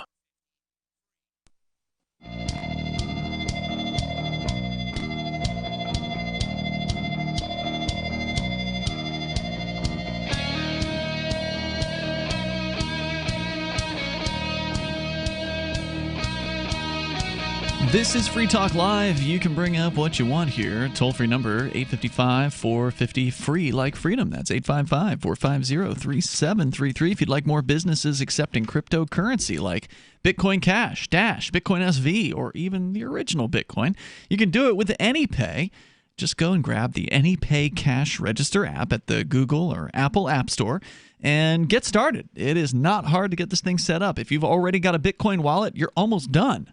You just copy your crypto wallet addresses from your Bitcoin or cryptocurrency wallet, and you put those addresses in the back end of the AnyPay Cash Register app. You're ready to start accepting cryptocurrency payments at your point of sale. Just load it up on your tablet at your register or use your own phone, however you want to do it. It's super handy. It's super easy. And most importantly, for business owners, it doesn't cost you anything. You get to collect 100% of every sale thanks to the AnyPay cash register app, or at least every crypto sale. If you're still using credit cards, they're still going to screw you. But that's a good reason to start taking cryptocurrency. So go to get the AnyPay cash register app and just start experimenting with it. Now, if you get pretty familiar with it and you want to start helping local business owners get started with this, you can actually start earning rewards, passive income for every purchase made, paid at the time of the purchase, sent out to you directly to your wallet from the folks at AnyPay. It's pretty awesome. You work with a lot of businesses in town that Not are enough, using but a few AnyPay. of them, yeah. Several. And they, what's your experience? Are they happy with it? Yeah, I mean, I haven't had anyone tell me anything negative about it. I mean, there's a little learning curve, of course, not much of one, but things have been going pretty smoothly for these businesses. Some of them have been using AnyPay for, I think, nearly 3 years now, 2 or 3 years. So that's a good run. Check them out, AnyPay Cash Register, or go to anypayinc.com. We've been talking about the new Traveler Health Form that you will be asked to fill out. No, they're requiring you fill this health form out. In fact, according to the New York State Coronavirus Travel Advisory info here on their website, a travel enforcement operation will commence at airports across the state to help ensure travelers are following the state's quarantine restrictions. As part of the enforcement operation, remember Miami just launched a 39-officer-strong mask enforcement task force recently. So this isn't just New York, but as far as travel restrictions, New York's a little unusual. The enforcement teams will be stationed at airports statewide to meet arriving aircrafts at gates and greet disembarking passengers to request proof of completion of the State Department of Health's Traveler Form, which is being distributed to passengers by the airlines prior to and upon boarding or disembarking flights to New York State. All out-of-state travelers from designated states, which they said earlier were 39 of them, must complete the form. Almost all states. Yeah, upon entering New York. Travelers who leave the airport without completing the form will be subject to a $2,000 fine and may be brought to a hearing in order to complete a mandatory quarantine. Travelers coming to New York from designated states through other means of transport, including cars and trains, must fill out the form online. Now, of course, that's the tricky part, is how do you ensure that the people who are driving in have filled out said How do we form? get New York to secede? I don't know, but I mean, this place is not. They're clearly not respecting the system of governance that we have here in the United States, where laws are passed through Congress and then enforced by the executive, rather than this sort of, the governor's just going to make a bunch of rules thing. Well, that's happening in all the states, though, Mark. I mean, all these governors are making a bunch of rules wherever you go. Sure. In all those other states, I'd be a lot more comfortable taking the case to court to say, where did they get the power to do this? New York? I think I'd lose. Yeah. Well, it is called the Empire State, so you kind of know what you're getting before you go and move to a place like New York. So here's their traveler health form. They talk. This is the one you're supposed to fill out online if you're just going to drive into the state. So it says here, if you've traveled from within one of the designated states with a significant community spread, you must undertake a precautionary quarantine when you enter New York for 14 days. And then they give you a list of the states here. Upon entering New York, if you're a traveler and do not have suitable dwelling, you must find appropriate accommodations. So let's see. What are some of the questions that they ask here? Oh, we're not going to get through it because you have to put in email address, birth date, phone number, mobile number, asking how you're arriving into the state. And so what if you decide to go for a walk outside where basically there's no danger of much of anything happening? Probably they're not going to like that, but I don't have the whole ins and outs of this thing, Mark. Basically, if you want to go to New York, you're out of your mind, and you should really reconsider at this point. If you go to New York and you need a quarantine and you don't know anyone there, are you going to be able to go to a hotel and be like, hey, I'm supposed to quarantine here because I'm at risk? Is that hotel even going to let you in at that point? Great question. Good question. I don't know.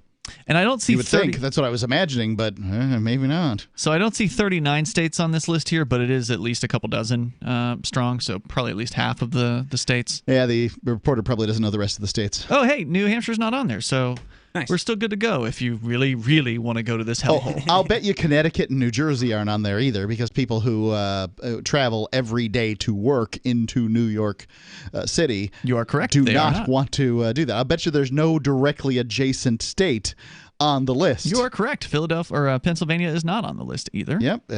So what Vermont, about Vermont also is not on the list. Yeah. Very sharp. Very sharp. Yeah, well, it's a miserable place. Yeah, so there you go. There's your coronavirus New York State update. But you know what? New York's pretty bad. It's pretty bad there. But what about Venezuela? It's been a while since we talked about Venezuela. It's been a long time since we talked about how bad it is in Venezuela. So yeah, we've done a lot of discussions. I meant to here. ask about New York. What if some large, some radio company, I don't know about large, a radio company offered you a staggeringly large amount of money to pick up and move Free Talk Live from New Hampshire to New York City, Radio City. You already know what my answer is. I just want to make sure that I do know what your answer is. Broadcasting from some great tower above the city with money and power and women or whatever it is you like. I don't know. The answer would be no thank you. No thank you to women? Yeah, I knew that. To moving to New York at any price. I'm not interested in that. And you know that, Mark, because we talked about this before. You'd asked me a similar question before. What if, some radio syndication company comes in and wants to buy Free Talk Live with millions of dollars? And I would have told them no. Because you'd say no if it was New Hampshire. If it was New Hampshire? If they said they would leave it in New Hampshire and that you'd still be the main host. I don't want somebody else telling me what to do. But somebody could still write a contract that says you own Free Talk Live and that, whatever, and we'll put you on WOR 770 or well, you already got on WRKO. Agreed. I'm just saying that they could write a contract where everything stays the same, but you have to move to New York. Oh, hell no. To broadcast. Oh, God, no. That would be awful. That does sound miserable. Yeah, I would never want to live in that place. I would do it for a few months. That sounds like fun for a few months, but I'll bet you it would get miserable. Yeah, I have trouble driving through New York. It's awful. It is. It's just one of the worst experiences you can possibly have. Yeah, it can be kind of fun in the city for like a night or two, but man, I wouldn't want to spend more than a weekend in that place. 855-450-FREE. 855-450-3733. I mean, the food's pretty good. Yeah, they got a lot of great restaurants. They got some entertainment. There's no doubt about that. Yep. But, city life like that, it ain't for me. What about you? You can join us. Take control of the airwaves. Venezuela, we'll check in with them next. Remember when you first heard about Bitcoin? How long did it take you to realize this little project would soon change the world? Do you kind of wish you had gotten involved sooner? Well, now's your chance to be part of the next revolution in money. Intercoin is working to finally make crypto go mainstream. It's designed to be scalable enough to support everyday payments and even elections without the state. Bitcoin was originally supposed to be a peer-to-peer cash system, the way we would all pay one another without having to trust any third party. But instead, over time, it mostly became a store of value. That's because every 10 minutes, the Bitcoin network must put all transactions into a block, and that block can only hold so much. If crypto is to become mainstream, for everyone to use it in everyday payments, we need a new architecture, one that's as secure as Bitcoin while being far more scalable. Check out intercoin.org to find out more and maybe pick up some of those coins for yourself. There is no such thing as attention span, according to Jerry Seinfeld, who figures that people have an infinite attention span if you are entertaining them. Hey, he's kept us from channel surfing for several decades, and now he's making more millions as a Las Vegas headliner. With money and attention so scarce now, effective communication skills have never been more important, especially if you're looking for work. So choose every single word as though it was the last word the person you're speaking to will hear. Otherwise, it might be. Avoid redundancies such as added bonus, advance warning, end result, prior history, or personal belongings. And avoid cliches like the plague. Just kidding. For more tips, hit survivalspeech.com. I'm Holland Cook.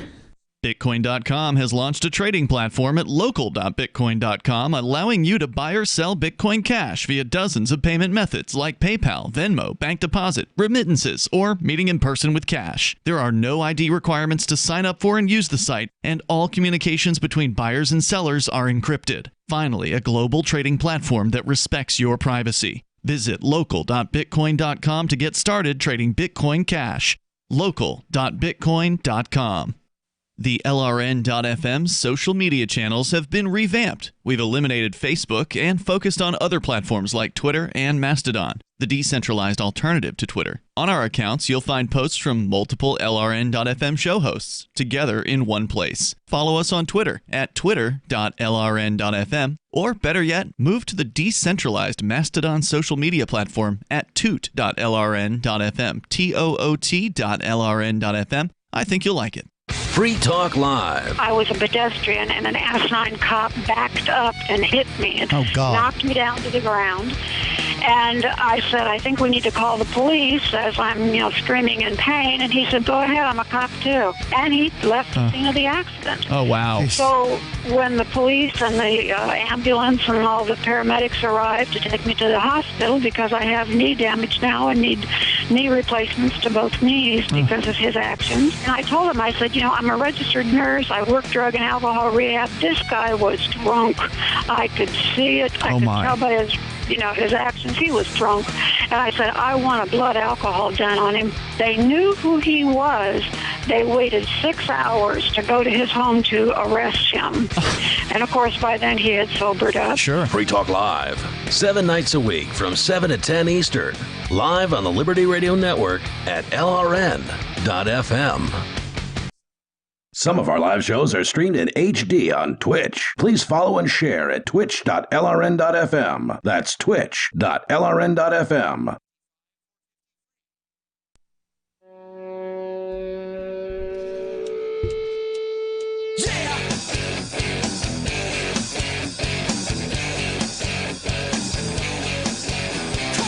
It's Free Talk Live. You can bring up anything you want here. The toll-free number is 855-450-FREE.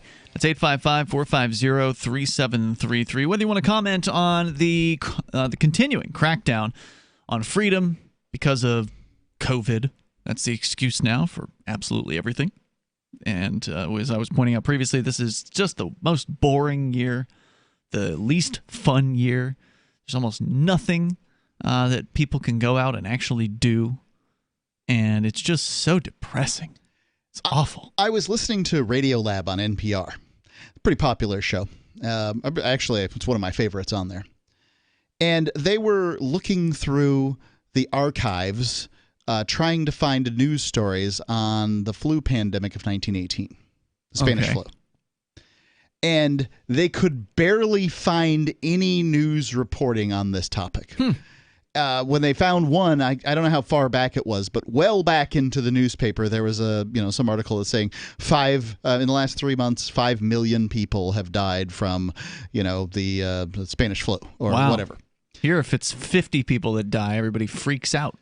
Right. And I'm just thinking it's, interesting how sort of, things have changed. I mean, what did people in 1918 not value human life?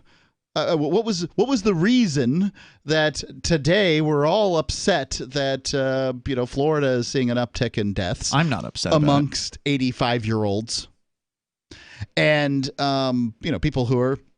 Look, I don't mean to be callous here, but I think everybody realizes somebody who's 85 is closer to death than somebody who's 15, right? Hope so. So it's not that I'm trying to kill grandma. As a matter of fact, I. As you know, have Your taken mother steps. is what, almost 80 years old? Yep, to protect my mother. Mm-hmm. But I believe that's my responsibility. That's her responsibility. That's our family's responsibility, and not anybody else's. It's this ridiculous attitude that if we just do enough, all of these deaths can be prevented. And it's false. Right. It's not like we've never had disease before this. Right. It's this faith-based sort of belief system that's around the sort of activists must be active. We must be active in order to prevent this. And well, the belief is that if we can just save one life, If it takes, all this stuff, all these new rules, now there's a mandatory form you got to fill out if you just want to go fly into New York State, all this hoop jumping. But I don't. They believe that this is helping. They believe that it's saving lives.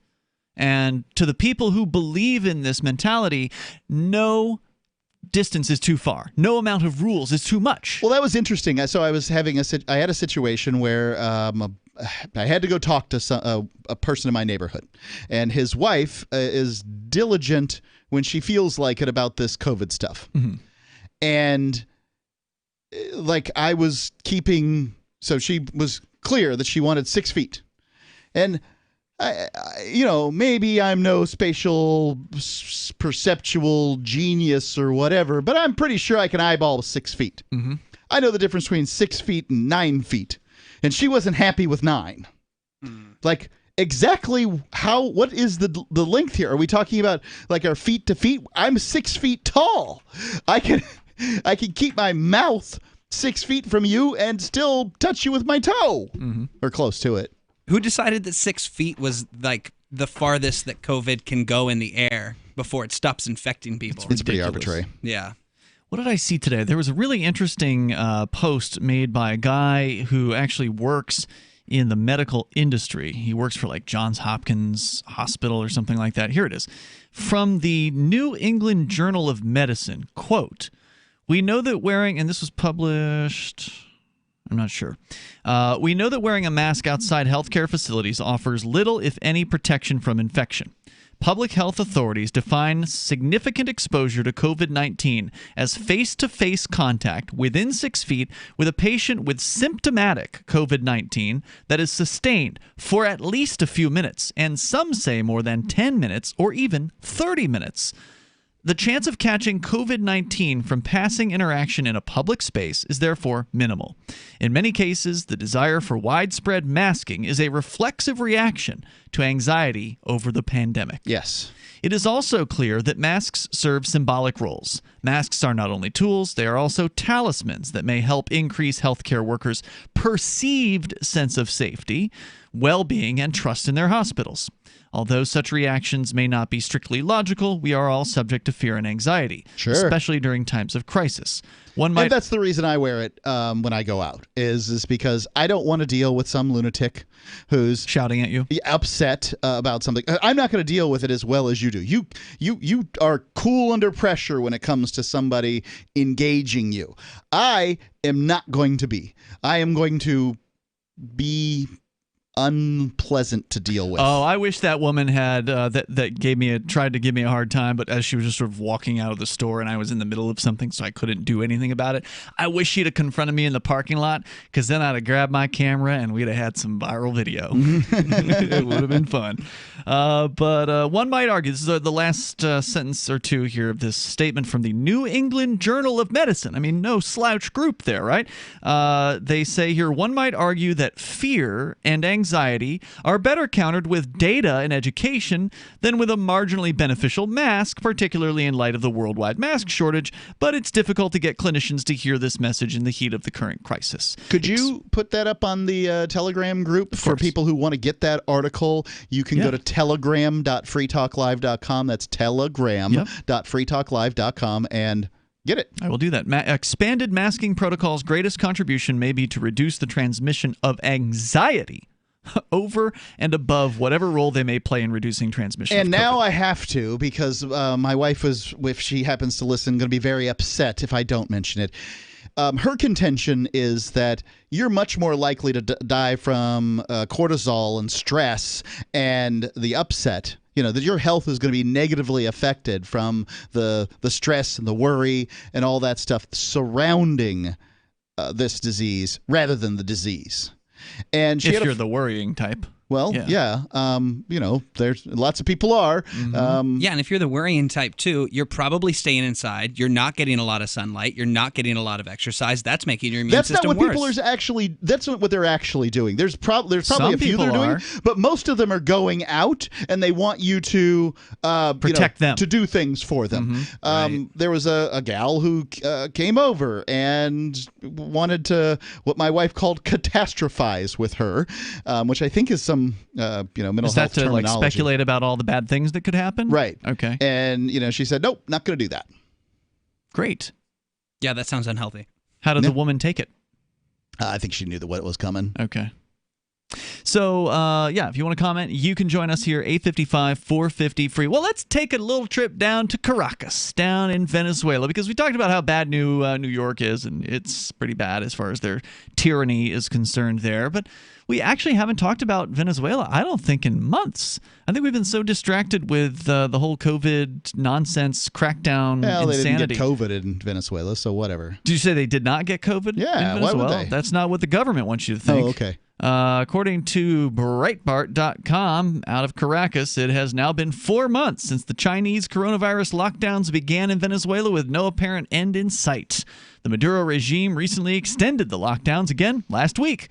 We now live under an even more authoritarian reality, masked under the pretense of public health, and the evidence suggests it's doing more harm than good. In a previous entry, I mentioned how the fierce lockdown was an exercise in how much Maduro's regime could openly get away with, which is what we've been saying about the United States for the last 4 months. That it's an experiment. The government goons are pushing as far as they can, and they're seeing how much Americans can take. And just as we've been saying that Americans have been taking quite a bit, same thing is what they're saying here in Caracas. In this past 4 months, he says, they've gotten away with a lot.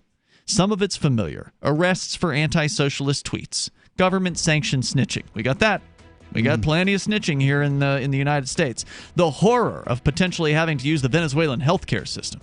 Added to that, in this new reality, are curfews for all. Some states have curfews.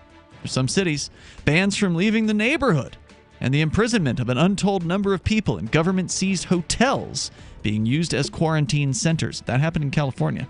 Yeah, without habeas corpus, it's happening in the U.S. 855-450, free like freedom. It's Free Talk Live. Survival food alert and a quick heads up. In an emergency situation, there may be a time you need to have an easy-to-transport, easy-to-conceal, almost perfect food to survive. You'd want a food that is so nutritionally dense that a couple of tablespoons per day is all you need to live on. And by that, I mean truly living well, staying smart, even strong for extended periods of time. So if you're looking for a standalone, super dense superfood, or you'd just like to protein up your own food supplies, check this out. This superfood has 58 times the bioavailable iron of spinach, chock full of B vitamins, twice the chlorophyll of wheatgrass, 25 times the antioxidant power of carrots, and the phenolic phytonutrient compounds? Well, 31 times more than blueberries, a whopping 700 times more than apples. Go to bluegreenbooster.com, bluegreenbooster.com. Get maximum nutrition with minimum weight and bulk.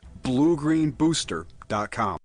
Hi, I'm Dr. Joel Wallach, veterinarian and naturopathic physician. The Dead Doctors Don't Lie guy with an important message. Take charge of your health. Do not continue to blindly follow the system that has failed us all. I appreciate GCN listeners because you're open-minded and intelligent. If our system is so great, why is it that the United States, the USA, ranks nearly 60th worldwide in longevity and number 1 in obesity? All the while we spend more money than all the other countries combined annually on unnecessary healthcare procedures and toxic drugs. It doesn't take much to get on track. Not with the government or pharmaceutical companies, but rather you in control of your own health with a basic understanding of nutrition and supplementation. FDI Longevity has the finest quality health, sports, and energy supplements available. GCN listeners are invited to join our team of people who want to stay healthy well into old age. We are currently looking for specialists to represent FDI Longevity and save America. To buy products at wholesale prices or join our business team, go to GCNteam.com. That's GCNteam.com. Support GCN. Get healthy. The political world is a maddening cesspool of corruption and lies. Nobody tells the truth. Nobody keeps campaign promises. Nobody obeys the Constitution. Nobody puts the people first. How can we ever escape this web of tyranny? Vote for nobody. Hi, my name is Nobody. I'm running for governor of New Hampshire because nobody knows how to live your life better than you do, and nobody deserves that kind of power. I want to put you back in control of your money, your lifestyle, your work, your body, and your life. Nobody should rule you but you. New Hampshire convicts many people of so-called crimes that should never have been prosecuted. If elected, I will pardon every victimless crime in New Hampshire history. This includes drug, gambling, prostitution, gun, and driving offenses. Nobody should have a criminal record when they have not harmed anybody. Wouldn't it be nice to have nobody telling you what to do? Learn more at electnobody.com. electnobody.com. There are lots of ways to listen to Free Talk Live. Our podcast has been around since podcasts began, and now the FTL feed is loaded with content besides our full show archives. Did you know that we make it easy for you to customize your podcast subscriptions? We have different feeds, one that includes only our full shows, one with just the Daily Digest, and our main feed that includes everything. You decide what you listen to. It's quick and easy to customize your feeds at feeds.freetalklive.com. That's feeds.freetalklive.com. Is oral health important to you? If you don't like your own teeth, fresh breath, or kissing people, then by all means stop listening. Several years ago, I met Jessica Armand, founder and CEO of My Magic Mud, and I became passionate about the product that she created and never want to live without it. It's clinically proven to whiten teeth, but I find it does much more. They want you to love My Magic Mud as much as I do, so they're giving you a money-back guarantee plus 20% off. Go to mymagicmud.com and use coupon code FTL20 at checkout. mymagicmud.com, FTL20.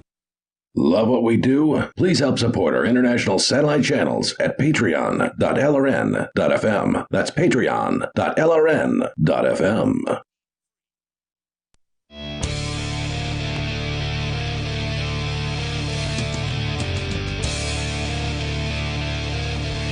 It's Free Talk Live. You're invited to join us here. The toll-free number is 855-450-FREE. Well, if you think it's bad where you are with the crackdown on coronavirus and on freedom, well, let's look at what's happening in Venezuela. It's actually the first check-in we've done with Venezuela in quite some time. We used to, I don't know, every couple months we'd get some sort of crazy news story about just how absolutely hellish Venezuela has become over the years, thanks to socialism.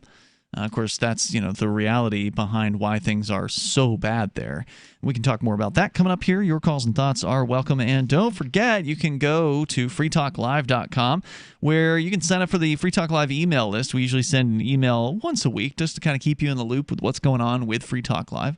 That email sign-up box is at the bottom of almost every page on the site at freetalklive.com. You'll also find it on the front page as well. So check it out and get signed up, and you'll be kept in the loop with what's happening here. freetalklive.com. With you tonight, it's Ian. And Tyler. And Mark. And according to the socialist regime, this is a story from Breitbart.com about what's happening in Venezuela, what with the whole coronavirus insanity. Venezuela has documented over 11,000 cases. Huge emphasis on the word according, as contesting Maduro's official numbers can get you arrested in Venezuela. The same goes for any opinion regarding the announcement that several of the regime's figureheads have been, quote, infected, unquote, with coronavirus, including top socialist head honcho Diosdado Cabello. Police arrested a prominent former Chavista public figure for, quote, tweet directed at a socialist politician wishing him good health so he can someday face justice for his actions. So they arrested somebody for tweeting. A critique. Due to the alleged surge in cases, the city of Caracas is once again in a level 1 quarantine that severely restricts commercial activity and our overall livelihood. Interdistrict transit is banned unless you have the corresponding safe passage documents. So make sure you have your papers to get from one side of Caracas to the next. Barricades have even been placed to enforce these restrictions in certain areas.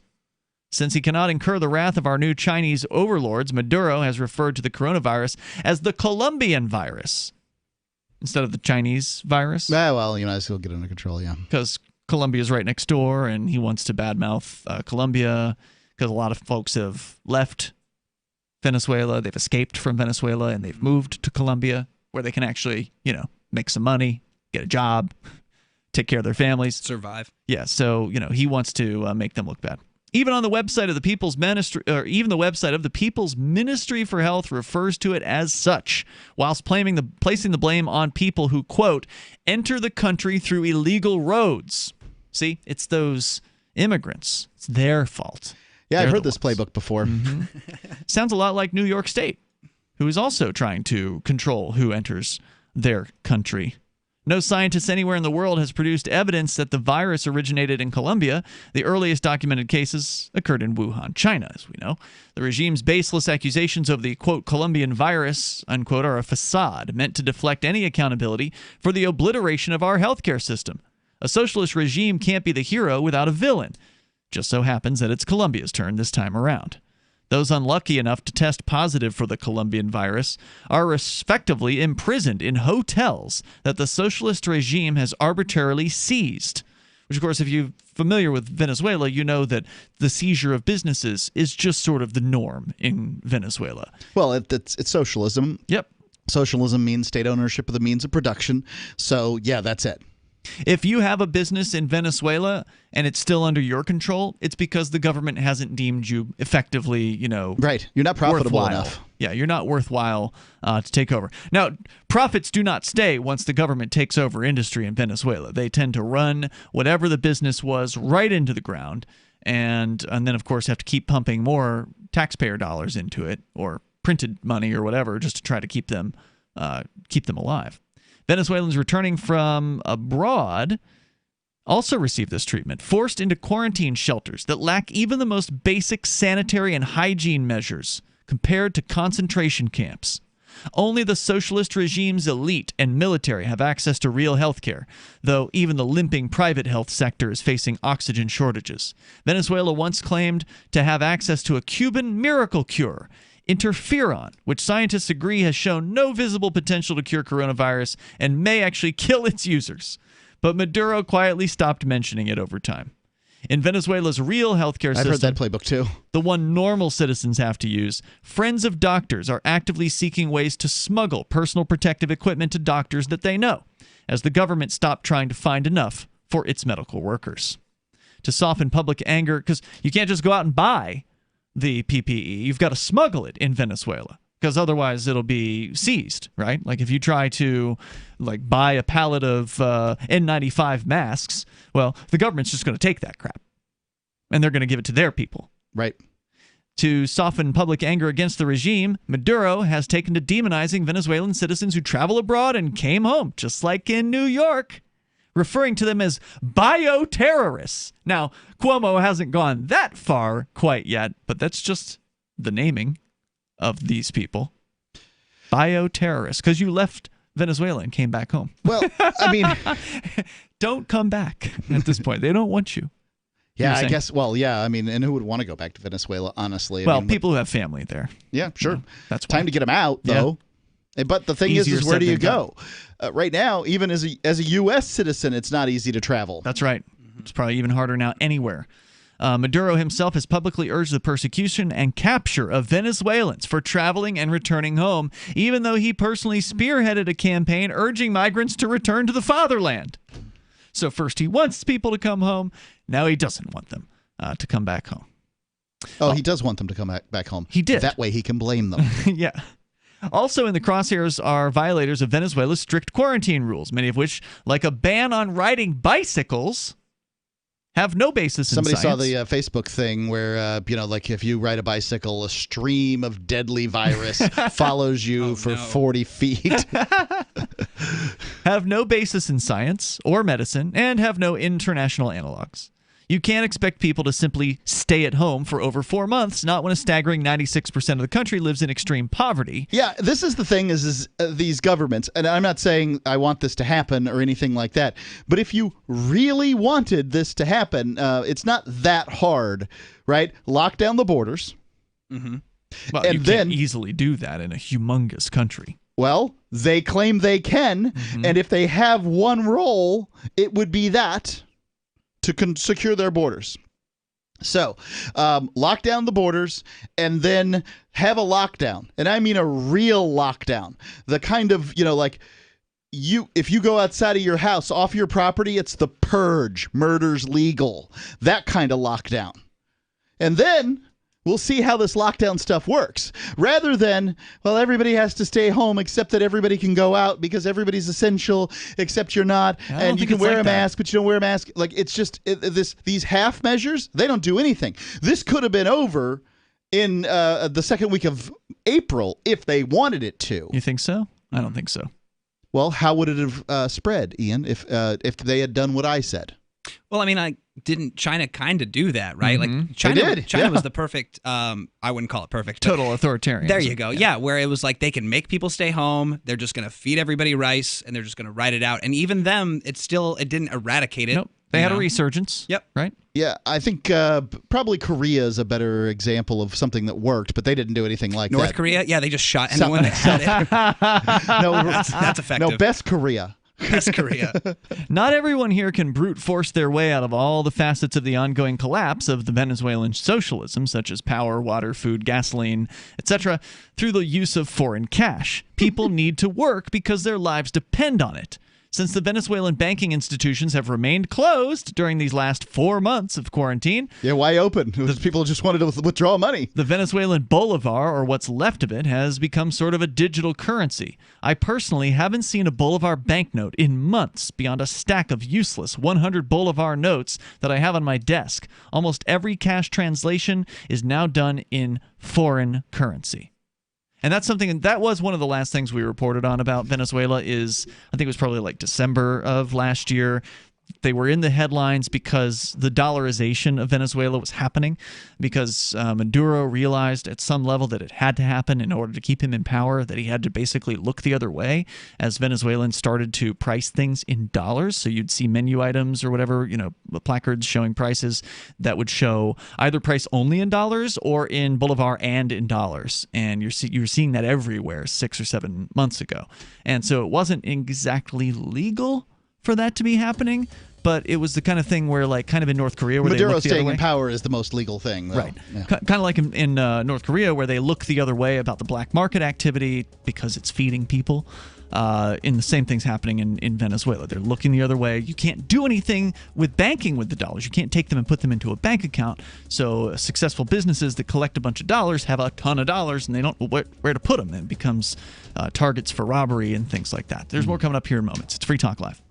Did you know you can support freedom of speech just by visiting shop.freetalklive.com? You'll see links to Walmart, Love Java, Newegg, and more. Every day, Free Talk Live is at the forefront of the liberty movement as the biggest liberty-oriented talk show in the world, giving you a platform to be heard on any topic. Get listener-only specials without doing anything other than an extra click. Visit shop.freetalklive.com. Use the links and buy what you'd be buying anyway. Take action now. Save and support freedom. Visit shop.freetalklive.com. It's shop.freetalklive.com.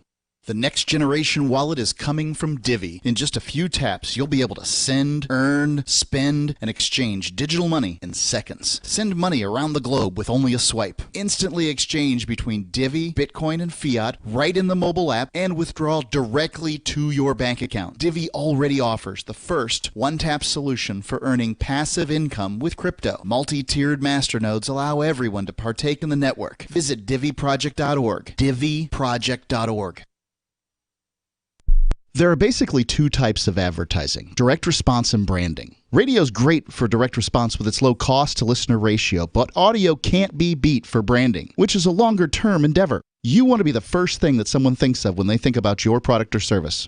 If you have a local business that you want kept top of mind in your community, call the station. If you need national reach, Free Talk Live's got around 200 radio stations, millions of monthly listening sessions, can suit all budgets, and if we don't think we're right for you, we'll tell you. Email me, mark@freetalklive.com.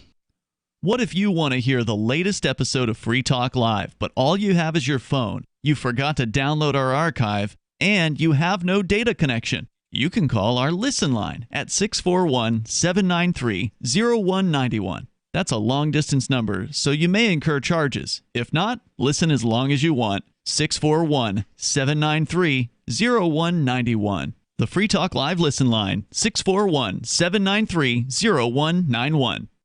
You're listening to the live edition of Free Talk Live. Hour number 3 is next after the news here on the Liberty Radio Network at LRN.FM. This is the Liberty Beat, your daily source for liberty news and activist updates. Produced in partnership with the SNLS Network and listeners like you. Online at snlsnetwork.com. I'm Mick Murrow with your latest edition of the Liberty Beat. Gold is trading at $1,810, silver at $19.65, and Bitcoin is trading around $9,132. Today's gold silver, and Bitcoin prices are brought to you by Brave Botanicals. High-quality kratom and CBD at reasonable prices with excellent customer service. Brave Botanicals is activist-owned and mission-driven. The Liberty Beat and Brave Botanicals believe so strongly in the power of kratom, we're giving it away for free. Just go to libertybeat.news/free kratom. This is the Liberty Beat at snlsnetwork.com. In the news, the consequences of the COVID-19 pandemic have already devastated the world. Over 14 million people have tested positive for the virus, and nearly 600,000 have died since it was first identified in December. And cases continue to rise. But the human cost from the economic fallout could be worse than the virus itself, as the world plunges into a deep and possibly prolonged recession, which will lead to disease and starvation across the global south. Mint Press News reports that's why the international charity, Oxfam, is calling on the international community to agree to its proposal of an economic rescue package for all. The package entails 6 key features that it hopes to lay out across the world. The consequences of inaction will be extremely serious. As many as 12,000 people could die every day from COVID-linked hunger, which is more than those dying daily from the virus itself. Ever wonder where we find all the news to report right here on the Liberty Beat? Visit snls.news to get the world's most censored media published all in one place. Save yourself from the endless time spent searching for reliable alternative media. SNLS News makes it quick and easy. No ads, no clickbait, just raw headlines, 24 hours a day. Visit snls.news and get informed today without the corporate media spin. Your news now continues. The Aurora, Colorado Police Department has been under scrutiny over the death of Elisha McClain for over the last month since it finally got the attention it deserved. Now, they are now facing yet another lawsuit after an officer with the department held a doctor at gunpoint on his own property for no reason. The Free Thought Project reports Dr. P.J. Palmer, who is an Indian American, was dropping off gear from a Boy Scout trip at the Mango House building, which is a community center and shared space for refugees that he owns. For those who may be unaware, Palmer founded Artist Family Medicine, a private practice that serves settled refugees, and Mango House, a home for refugees with activities and services that include dental care, food and clothing banks, churches, scout troops, and after-school programs. He's a pillar of the community and a selfless man who has dedicated his life to helping others.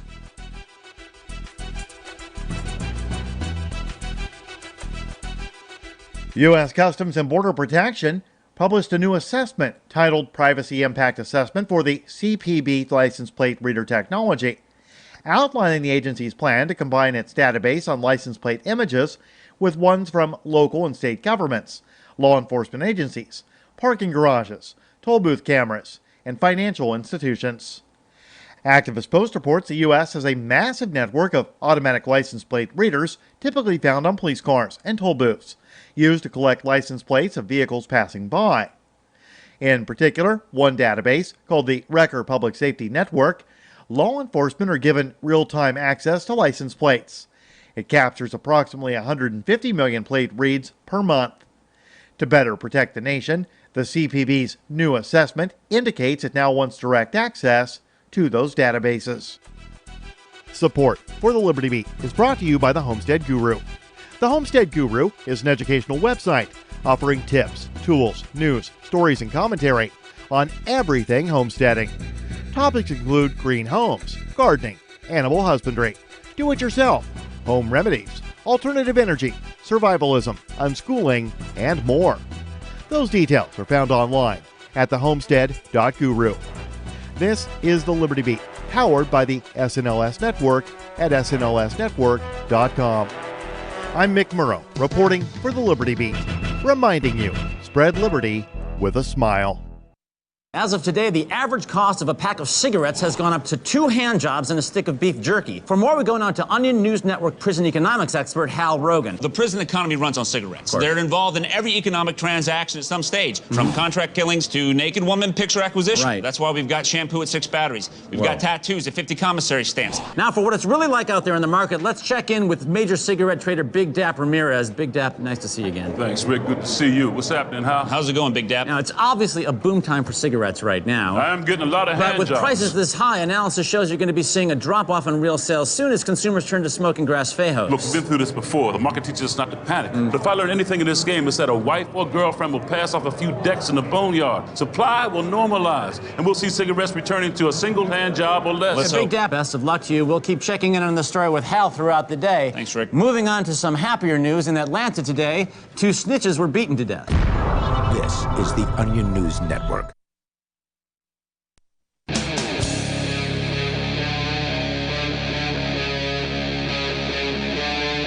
Free Talk Live.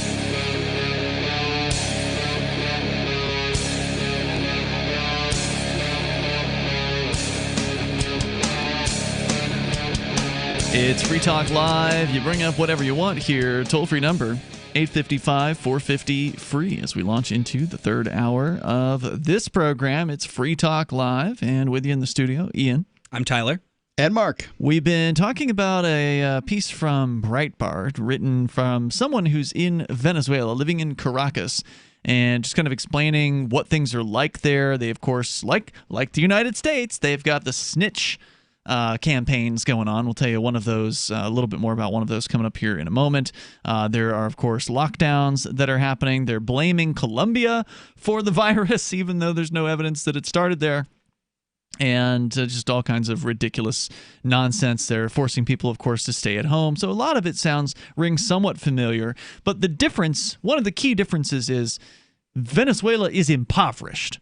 So it's one thing to tell people, hey, stay home, you can't go to work, or you got to work from home or whatever. In the United States, changing from an office job to an at-home job isn't really a huge change, right? Like for some people, it's actually a really beneficial change because they don't have to drive anywhere to go to work. I mean, most people who work at a job in like a city, they hate having to get to the thing, right? Because you got to drive for a half hour, 45 minutes, or an hour and a half, or whatever it is to get to your job. It's a tremendous amount of time being poured in. So for some folks, this has been actually a real benefit in the United States, where we have a significant cache of wealth. Now, I'm not saying it's easy for everybody in the U.S. I mean, there's people out of work, people are on unemployment. The unemployment bonuses, the $600 a week bonuses, those are supposed to be drying up, I believe, after the end of this week, if I recall correctly. So, times are not going to be getting easier, I don't think, here in the U.S. But at least you didn't start with no running water or, drinkable water or food on the table. You're down to one meal a day. That's what it was like for a lot of the families in Venezuela 6 or 7 months ago. Yeah, what's it like now? And what is it like now? That's a great question. And we're kind of touching on some of that here from the Breitbart story. And if you want to weigh in, you're welcome to join us. Toll-free number is 855-450-FREE. They were talking about how if you test positive for corona, which they're calling the Colombian virus there, you're effectively imprisoned in hotels that the socialist regime has seized. Now, we know what happens. Like in California, when they seized some hotels or paid the owners off, or however it was they did it, because technically, Marriott still owned the hotel that the government had seized, but they were now telling the hotel, well, now you got to take on these bums. We're going to put these homeless people into your hotel. Oh, you're worried they're going to destroy everything because they're drunk and high and they don't care about the things that they're there because they have no liability for the actions? Oh, well, too bad. You're just going to have to fix the damages when they're gone. Can you imagine the amount of just trashed factor that your hotel would experience if it was packed to the brim with a bunch of homeless people? Oh, God. Yeah, that's what happened in California, from what I understand. And that was pretty early on. We were talking about that a few months ago. So they're doing something similar there in Venezuela. And now they're discussing the healthcare situation, where if you want to get personal protective equipment, basically, and you're not connected to the government, you've got to smuggle it because they're going to take it from you. And they've got some pretty strict quarantine rules. And they point out the banking institutions have just been closed for the last 4 months. Dude who's writing the story at Breitbart says he hasn't even seen a Bolivar banknote in months. The extreme lockdown measures, combined with somehow worsening economic collapse of the country, give Maduro plenty of opportunities to create enemies of the state. The Strategic Command Operations of the Bolivarian National Armed Forces, through its Twitter account, invites Venezuelans to snitch on those who've entered the country through, quote, illegal roads, unquote. And parties are now a crime, and you're expected to report them. They put an image here on this story from the United Socialist Party of Venezuela, and it shows a telephone and a phone number. 911 is referenced there. Denuncia las fiestas llamando al. Report any parties by calling this number.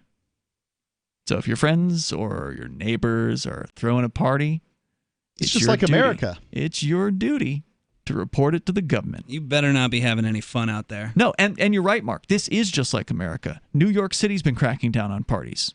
Baltimore, other places. Yeah, other places all over America. Yep. Yeah.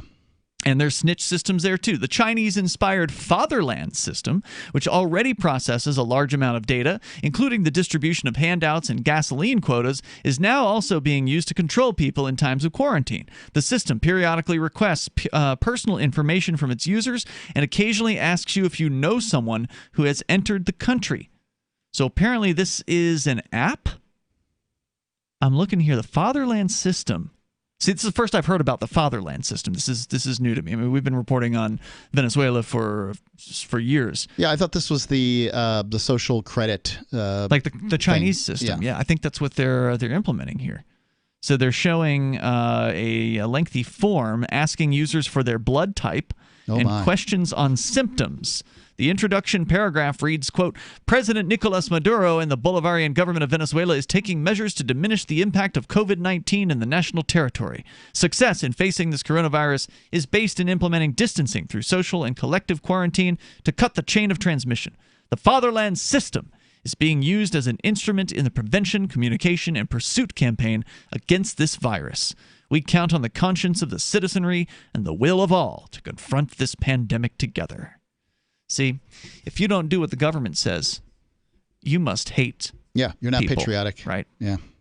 To say that I personally feel trapped here, writes the author, would be an understatement. More so after the past days. I'm more afraid of the regime's mishandling and mistreatment of the infected than the virus itself, because in this case, the cure is way worse than the disease. Maduro has outright said, we'll never return to the old normality, a rare promise from the dictator that I expect him to keep.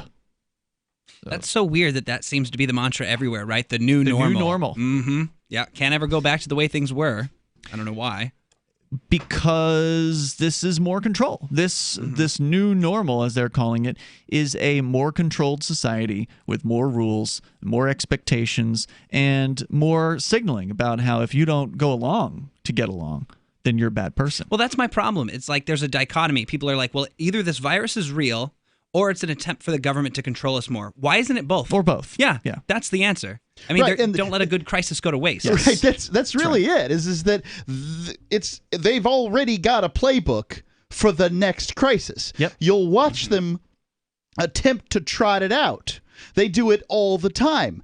I'm surprised that COVID-19 hasn't been wrapped in with gun control. Mm-hmm. But you can believe it's all in there somewhere. Well, at the very least, if the kids stay out of the schools, we probably won't have school shootings anymore. So we can at least say that may be solved. Well, I for one am against kids going back to government schools in the fall or ever. Indeed. So there's your latest update from Venezuela, and it really didn't sound that different than what's happening in New York State. The only real key difference is the impoverished, situation. I mean, people are way worse off in Venezuela to start with at the beginning of this than the people of New York were. So that's the difference.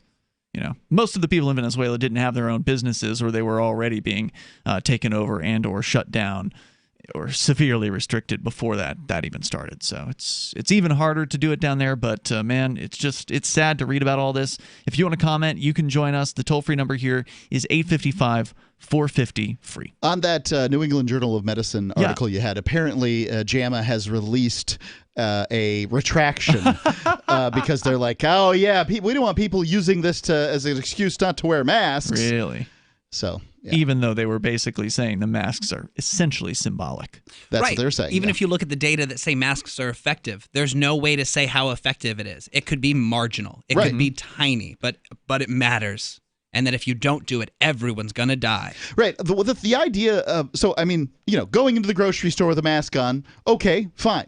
But the idea that you're gonna put your employees in a big concrete box for 10 hours, but as long as they're wearing masks, everything will be fine, it's ludicrous. The toll-free number, 855-450-FREE. You join us. You take control of the airwaves. Bring up whatever you want. Let's change gears here. Let's get into a little bit of tech news. Video game violence. People have been talking about this for decades. Is it something that can actually lead to aggression? Well, there's been a study done. We'll tell you about it. So now I've got this pack of 4 Shar-Pei rescue dogs for, oh my goodness, probably 5-6 years. They get a regular diet of Dinovite with every meal. DINOVITE.com. People remark on what beautiful coats they've got. I tell them, you don't need to wait until a problem presents itself. It's far better to keep the dog happy and healthy at all times. You won't believe how happy your dog will be. I get my Dinovite from DINOVITE.com. News from news.bitcoin.com. BTC miners give off a signal of intending to sell. Does this mean a bear cycle? New Zealand police seized $91 million from a Russian exchange operator. Anti-crypto SEC head stepping down, making Bitcoin ETFs more likely. And you can make money by referring people to exchange.bitcoin.com. Bitcoin.com is your source for getting started with cryptocurrencies, getting a wallet, buying Bitcoin Cash, mining, and all the latest cryptocurrency news at news.bitcoin.com. Got shaving irritation? Shave Secret shaving oil can help stop it. Shave Secret doesn't cost much and is an all-American product. My name is Chuck Howard, and I developed Shave Secret and pioneered its use starting back in 1991. Ingrown hairs drove me nuts for years. Shaving oil changed all that. Why put up with ingrown hair, bumps, red rash, nicks, and cuts? Shave Secret provides men and women with what we believe is the best shave ever. Our proprietary blend of 100% natural base and essential oils, plus a hint of menthol, was designed to help eliminate shaving irritations like ingrown hairs, bumps, red rash, nicks, and cuts. We'll lose those shaving irritations. Available at Super Walmart, H-E-B, Wegmans, Giant Eagle, Discount Drug, Navy and Marine Exchanges, Amazon, and ShaveSecret.com.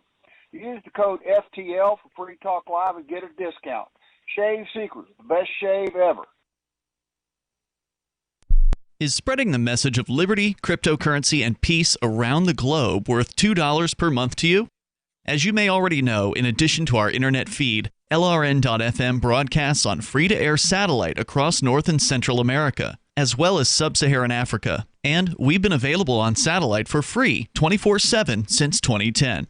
The LRN.FM free-to-air satellite signal is reaching some of the most oppressive regimes in the world, and there's no doubt our ideas are making an impact. You can learn more about the channel's impact by watching the 3-minute video at fund.lrn.fm.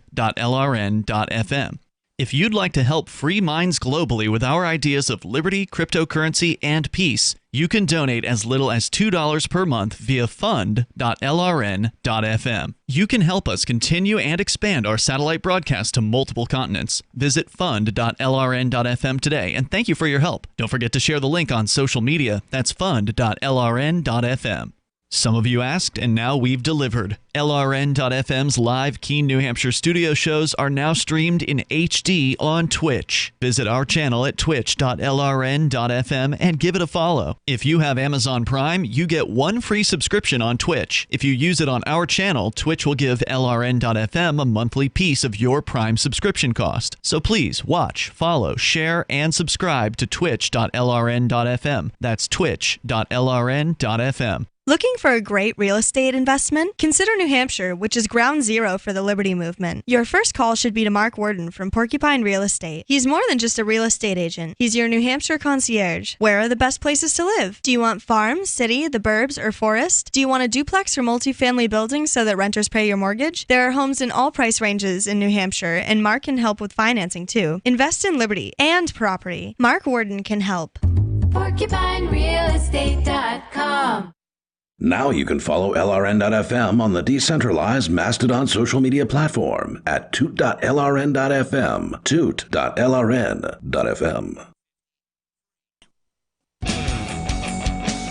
It's Free Talk Live. You dial in here, you bring up what you want, take control of the airwaves. Our number is 855-450-FREE like freedom.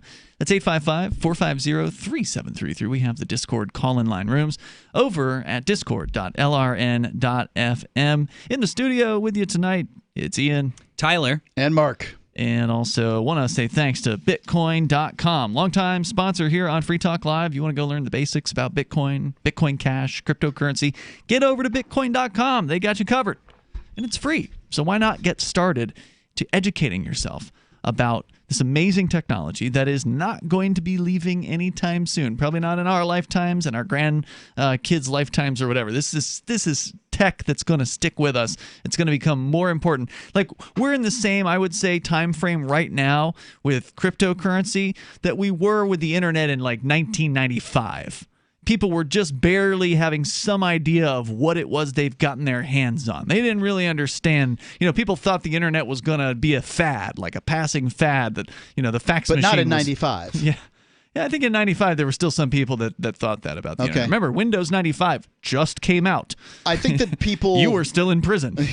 I think that people were... there are people out there that think that cryptocurrency is a passing fad. Yeah. However, what they're not doing is they're not consuming media from the financial end of things, where they're saying things like blockchain is the greatest innovation of the decade, and like things like that. And Bitcoin is the greatest investment in the decade, by the way. Right, and it is by far. And many have said that Bitcoin is here to stay. You know what's going to be big when countries are going to start making their own digital currencies. China's doing it. They're talking America's about it. been talking about it. Yep, Venezuela. That's how you know. Yep.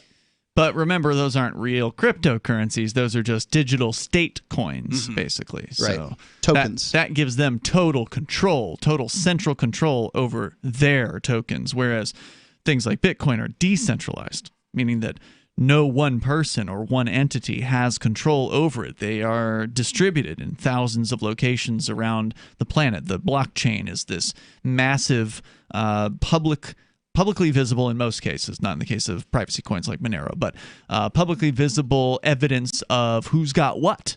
Basically, it's a ledger, and it exists simultaneously in thousands of places, so it's distributed and it's decentralized, and so therefore it can't be stopped. Right, and this is what the conclusion countries are coming to is that Bitcoin can't be stopped. So let's try to produce something like it. If you can't beat them, join them. So they're creating their own tokens. Of course, their tokens will be as controlled, as immoral, as manipulated as their money was, because that's what they do. That's right. So we are seeing that happening. Of course, with the whole COVID thing, they now have an excuse. We're seeing this coin shortage thing that's been in the news over the last week or so. My roommate showed me a really funny meme today. Somebody had put a sign up on, one of those coin-operated parking meters that said, "Sorry, coin shortage." They taped it to the sign as their reason for not paying the parking meter. I thought that was pretty smart. Yeah, it's hilarious that the United States government can't keep up with its own coinage. And it makes sense. Suspicious for sure. Why? What's the reason? I think they want to promote the cashless society. Okay. I mean, seriously, does anyone care that they're not getting back 9 cents in change? People who count their pennies do care about that. Their pennies are worthless. Their pennies cost 4 cents to produce. The average person doesn't Ladies know that. and gentlemen, the United States 1 cent piece is garbage. Okay? It's counterproductive. I mean, they should get rid of it. They should use rounding. But in my lifetime, the value of the currency is down by 10%. That's it? 10 times. So way more. Things that were a dime when I was a kid are a buck now. Yep. That's right. Meaning, therefore, that the penny is worth 1/10 of a penny, and the dime is worth a penny. Right. You seriously could get rid of the dime and the nickel and the penny, and you'd be fine. Frankly, would it really matter, ladies and gentlemen, if they just rounded off to the quarter? Would it really matter to you? Like, would you weep over your loss of 12 cents? I think most people don't like to have change. I mean, some people collect it and then they turn it into dollars, but it's a burden. Change is a burden. I don't want to give the United States government hints on how to make their currency better. I mean, admittedly, it's the most accepted one in the world, so they're doing something right. But just go ahead and eliminate the nickel, the dime, and the penny. Just get rid of them. This is the 2020, last year. They were wiped out by COVID. We don't have them anymore. Well, that's then basically make what a they're dollar saying. coin. They did that. I know, but the problem is they let people use $1 bills and eliminate the $1 bill. Really? Why go with a coin instead of the dollar bill? Because they're durable. Right, so that's the thing. You have to replace dollar bills constantly, and that costs millions of dollars just to put new dollars in circulation, versus coins will last, 30, 40 much years. longer. Yeah. Remember the dollar is a dime. Just keep on thinking of it as everything's a tenth of what it was. So my recommendation is actually, eliminate the dollar, eliminate the 5, and then, just to use coinage for that. But I like my $2 bills. I know you do. Those are neat, yeah. Yeah, and they're only good bill because they got the Declaration of Independence on the back instead of some government building. It's the only one. Yeah, Thomas Jefferson, better president than most. And Jefferson on the front. Yeah, it's true. So, John McAfee. I just got to get this out there. What a guy. I got to get this out there. Now, we've interviewed John McAfee, I think on 2 occasions from a couple different Bitcoin conferences over the years. Yeah, he's gold. He is entertaining as hell. Yeah. I mean, I love the guy on a personal, this guy's great kind of basis as far as you want to talk to him. He's got stories to tell. Yeah, he's gold. He's always doing something fun and crazy. He actually gets up and says, guys, I can't talk anymore. As opposed to, because I'll kick him off the air. I'm not gonna. It's too good. So a couple of years ago, I guess it was 2017, July 18th, 2017, so 3 years ago, John McAfee predicted on Twitter that Bitcoin would be $500,000 within 3 years. And right now, 3 years later, it's about $9,500 for one Bitcoin. So didn't even come close. Disparity. Yeah. It didn't even come close. It did have a nice run up in the end of 2017 where it hit about $20,000, but that was as high as it's ever been. It's now about, again, $9,500. And he said, so $500,000 within 3 years. And he said, if not, I will eat my on national television. We can't say the word that he used there, but you can imagine. Richard. Yeah, what it was. And then he doubled down.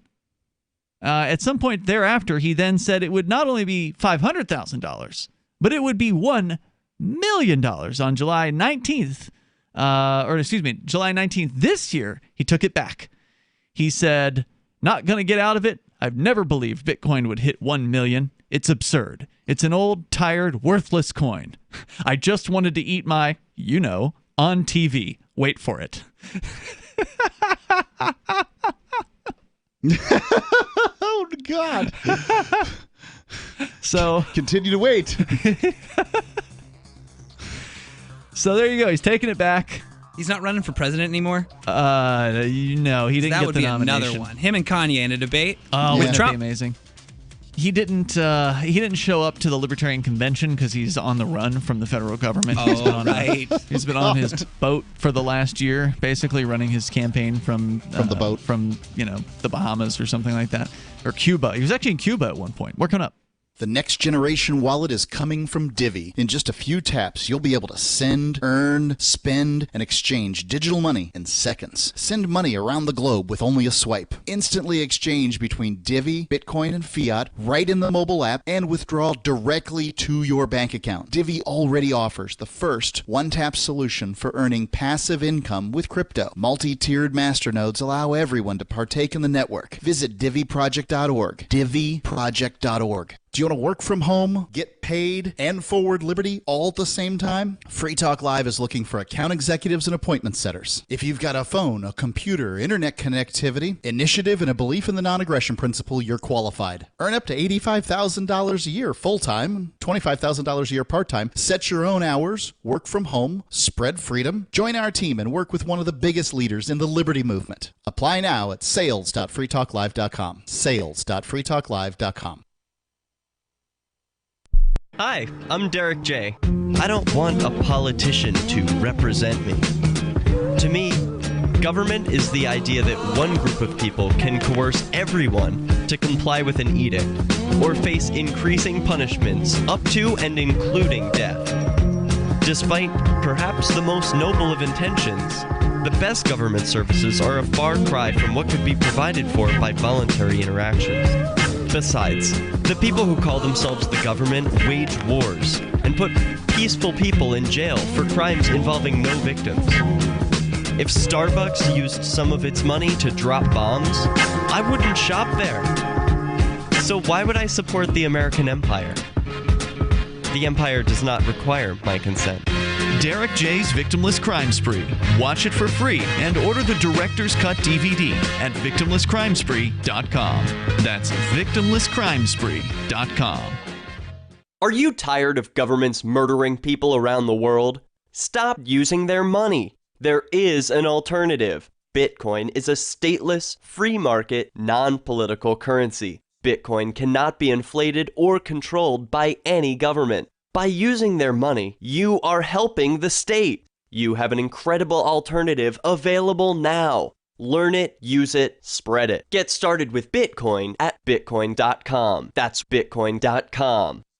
So you've heard all 3 hours of the latest episode of Free Talk Live, and you're still hungry for liberty-oriented audio content? Did you know that we have another 24/7 audio stream at LRN.FM? The Liberty Radio Network airs the latest episodes of some of the best liberty-oriented podcasts on the internet around the clock. In addition to recorded content, you'll also hear live shows like Free Talk Live, originating from our Keene, New Hampshire studio. So listen anytime at LRN.FM. That's LRN.FM. On Free Talk Live, we're bringing people to the ideas of liberty every day. From wrestling superstars like Glenn Jacobs. You guys really are having an impact, I believe. Like I said, a lot of where I am now is due to listening to Free Talk Live. You changed my mind on some very important issues years ago. To random people tuning in on the radio. I was kind of stuck in the left-right paradigm. I heard your show by chance on a Saturday night. From there, I went on, joined the Free State Project, and become an amplifier. So, I mean, that's really the reason why I amp is because I know that if it wasn't for you guys being on as many stations as you are, I never would have found the ideas of liberty. Your amp will directly change more lives by getting Free Talk Live in front of people looking for talk radio online and on the air. When you amp Free Talk Live, you get perks like access to the AMP-only Facebook group and AMP podcast. Visit amp.freetalklive.com. This is the Liberty Radio Network, broadcasting the latest liberty-oriented audio content 24 hours a day at LRN.FM.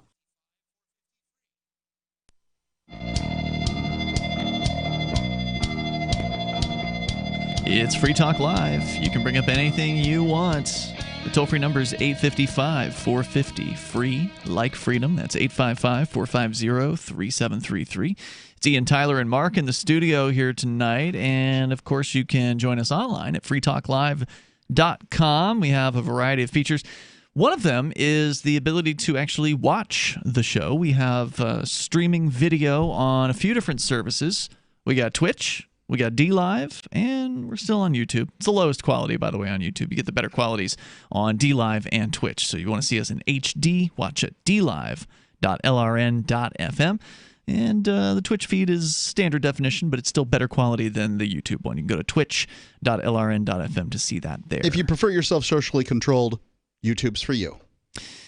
YouTube is the worst of all those platforms. There's definitely no doubt, although Twitch isn't that much better. DLive is probably the least offensive of the three, I would say. DLive, I don't think, has really done much to, offend people. I think they did ban Alex Jones from DLive at some point, but it's only because of a lack of popularity. I mean, honestly, once you're the public square and you can control who gets to talk and who doesn't, the ring of power is difficult to slip from your finger. Indeed. All right, so check them out, dlive.lrn.fm and twitch.lrn.fm. Hit the follow button and follow us there. It costs you nothing, just helps us crank those numbers up. We definitely appreciate everybody who watches us and listens, of course, via our audio archives, which are available anytime you want to download them or subscribe to the podcast over at freetalklive.com. And so I said we were going to talk about video games a little bit here, and just during one of the breaks we were discussing, what sort of games, Tyler, you're into, and you're playing Warzone, was it? Call of Duty Warzone. Oh, it's a Call of... See, I didn't even know it was Call of Duty. Game, yep. See, I've heard of Call of Duty. This is like a sort of a modern shooter, kind of warfare shooter. Right, first-person shooter. What I like about Warzone is it's free. A lot of these Battle Royale games coming out, they make them free.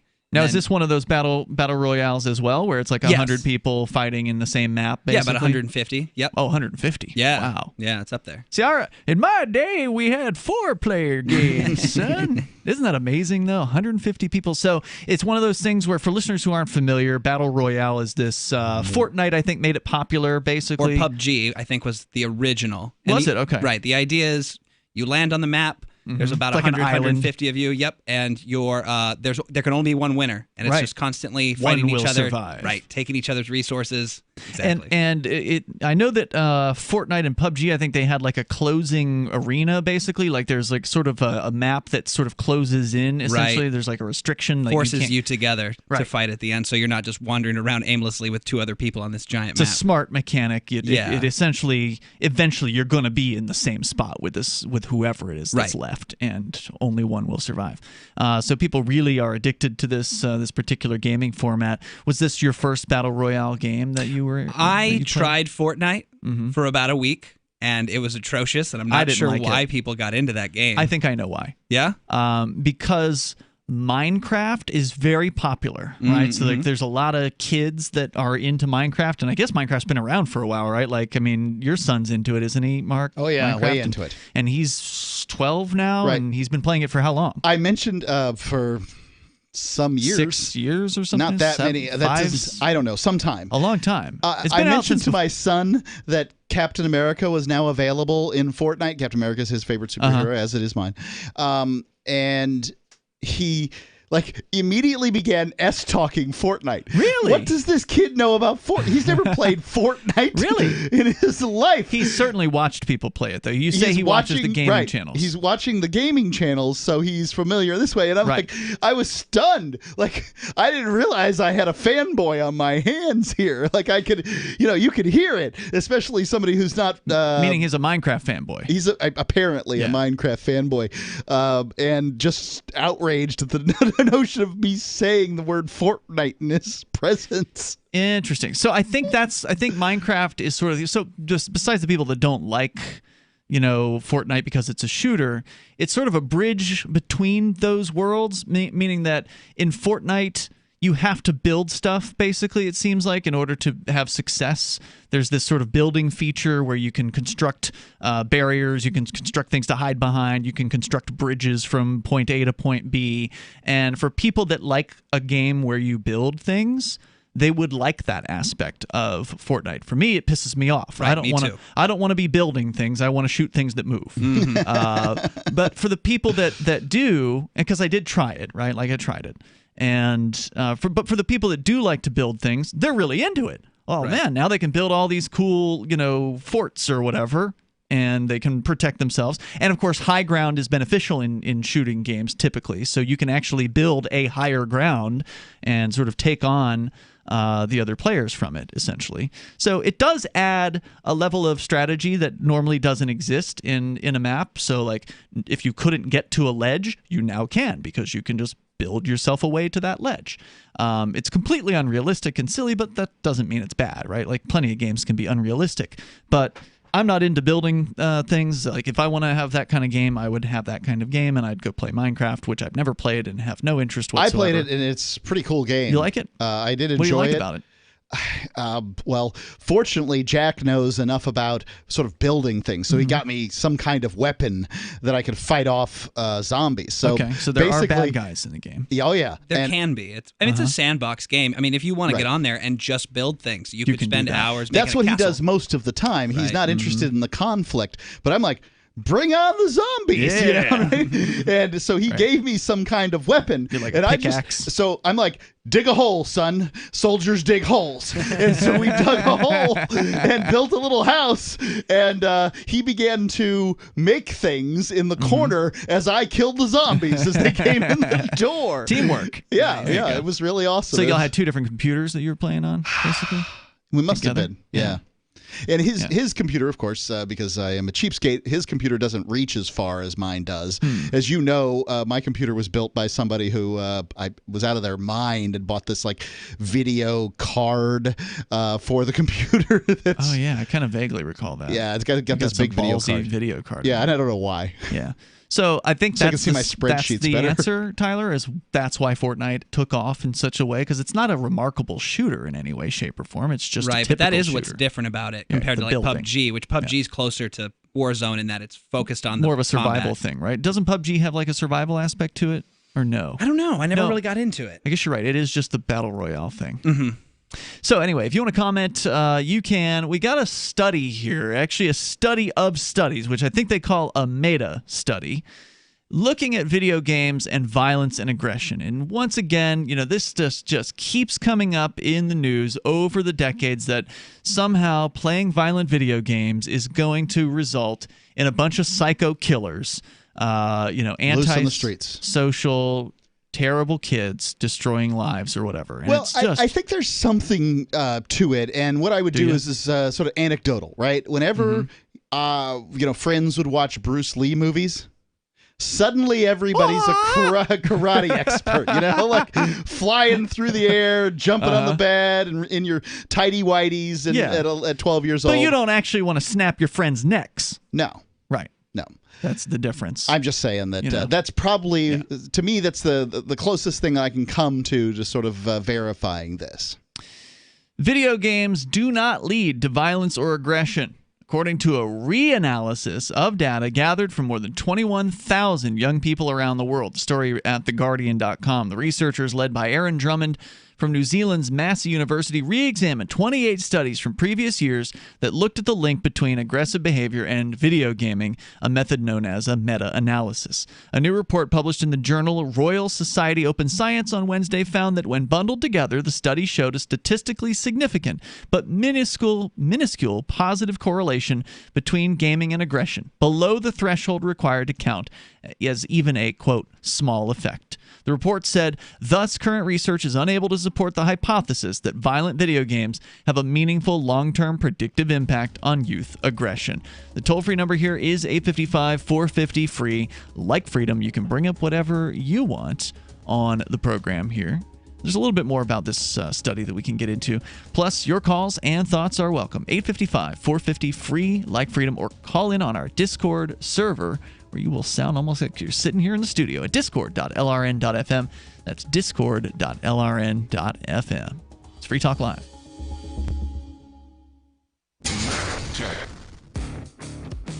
Have you ever thought about turning your Glock, XD Family, or 1911 handgun into a semi-automatic carbine?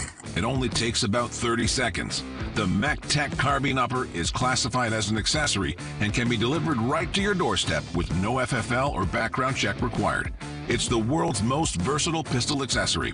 Build your custom upper today. Simply go to handgunconversion.com. That's handgunconversion.com.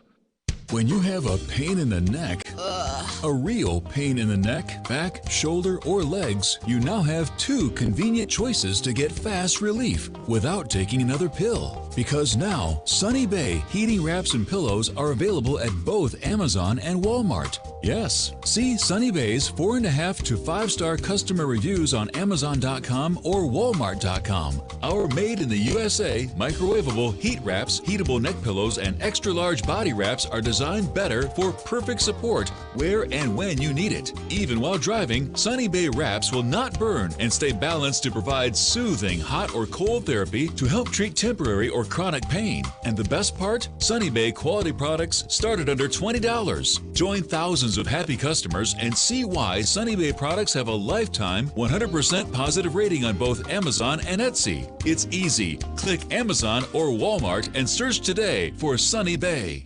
Silver has always been nature's very own antibiotic, and only one system allows you to generate an endless supply of natural silver solutions. Silverlungs.com. You'll find no wild claims or pseudoscience, just a lifetime of nano-sized pure silver solutions. The Silver Lungs generator allows you to make your own, so stop paying for silver solutions. The unique lung delivery system targets respiratory infections where other silver solutions simply cannot reach. See the Silver Lungs generator and lung delivery system at silverlungs.com. That's silverlungs.com.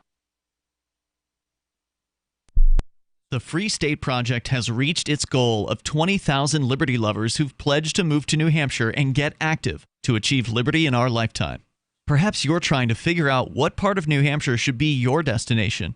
If so, consider Keene. You'll find more than 150 reasons to move to Keene at move.freekeene.com. Keene is famous for its historic, publicity-generating activism, as well as being the liberty media capital of the world. It's home to freekeene.com, New Hampshire's destination for liberty activism, news, and opinion. For years, we've been compiling over 150 reasons to move to Keene at move.freekeene.com, where you'll learn about some of what's happening here and what makes Keene a great place to live. If you love liberty, you'll probably enjoy anywhere you end up in the Shire. But do your due diligence first. Please visit move.freekeene.com for the full list of over 150 reasons to move to Keene. That's move.freekeene.com. If you want to know the latest about Free Talk Live before we go on the air, all you need to decide is how you want it delivered. It's your choice. Visit news.freetalklive.com to receive our usually weekly news updates by email. Plus, we have a Twitter account at twitter.freetalklive.com, and you can follow us on the decentralized Mastodon platform at toot.freetalklive.com. So please follow us at toot.freetalklive.com and sign up for our emails at news.freetalklive.com.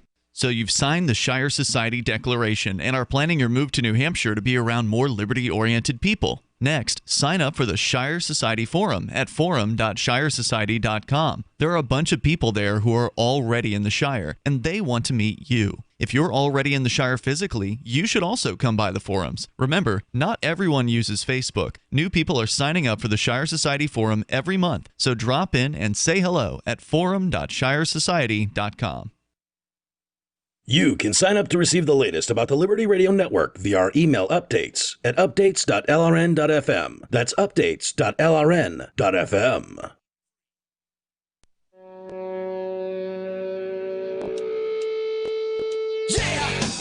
Oh yeah, it's Free Talk Live, and we got time for you.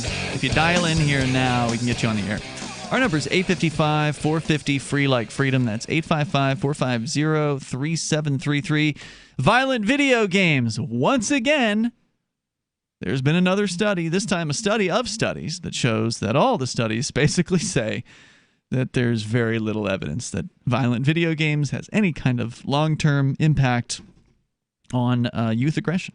We can talk more about that with you in our studio tonight. It's Ian. And Tyler. And Mark. Back to your phone calls and thoughts, though. Let's go to David. He's in New Mexico listening via the TuneIn app.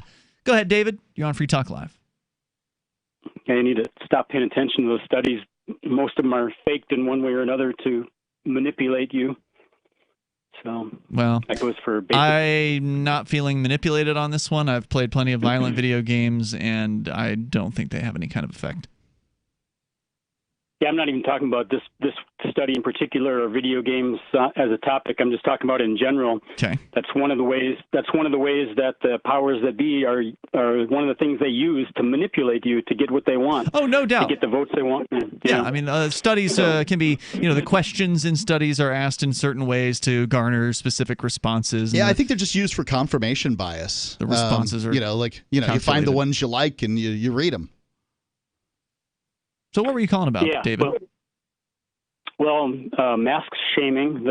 The governor here in New Mexico is mask shaming the sheriff's department of Lee County, and they're taunting her by posting on their Lee County Sheriff's Department official Facebook page pictures of all the deputies sitting at a big long table eating pizza without wearing no mask, sitting at the table at a restaurant that is closed as per the governor's orders, Governor Michelle Lujan Grisham. Yeah, and so today on her long, like an hour and something long broadcast on the state of things, she talked about people. I see people on Facebook at restaurants gathering when the restaurant is supposed to be closed and not wearing their masks. And she's clearly talking about the photo. These sheriff's deputies. Mm-hmm. Yeah, at this also made national news. It's the name of the restaurant is Casey's, and they've been on the national news in the last few days, and they're supposed to be completely closed for dine-in service, and the restaurant owner has kept his restaurant open indoors, seating in intentional defiance of the governor, and when questioned about it, says, "Hey, my employees need to feed their families. They need to earn money." And then the state responded, well, have them apply for unemployment. We'll make sure that they get unemployment. And welcome to New Mexico. The restaurant owner and so the sheriff's department in the county is refusing to enforce anything, and nobody in the state is enforcing anything except for the state police, who have to enforce stuff, otherwise they get fired. Which is probably a better move anyway. Are they going to send the state police into this restaurant to try to shut them down? What else would they do? I don't know. Tune in tomorrow to find out. The reason why they wouldn't is because the sheriff's department is there maybe defending this particular restaurant. What would happen then? What happens if the sheriff's department, which I'm looking at the photograph here, there's at least 1, 2, 3, 4, 5, 6, it looks like 8 agents sitting around this table. You've got 8 armed sheriff's deputies hanging out at this pizza parlor just eating. And, are the state police going to show up and try to do something? No way. Right. So it's pretty funny though, and what everybody, it's really worth your time if you do the same little search you did and look at 2 or 3 minutes of Michelle Lujan Grisham giving her little potentate. Mm-hmm. You're talking about Trump being a megalomaniac. Watch this chick. She's like the worst 4th grade school marm you've ever met, and she's scolding the entire citizenry of the state of New Mexico, and specifically going after those deputies that you're looking at sitting at that table in that closed restaurant, and naming them, basically naming them without naming them, saying that I see you on Facebook. Mm-hmm. It's hilarious. Wow. I mean, this is petty. This is like seventh grade behavior by a governor, and this governor, she was on the short list to be your vice president, and she's not going to get that, but she may still end up being one of. I mean, if the Dems win, which I doubt they're gonna, but if they did, she would probably get appointed to one of the cabinet positions. And be have power over your lives, not just us here in New Mexico. But take 2 or 3 minutes and look at the video of, especially of her address today. But any one of them, she's just a holy terror.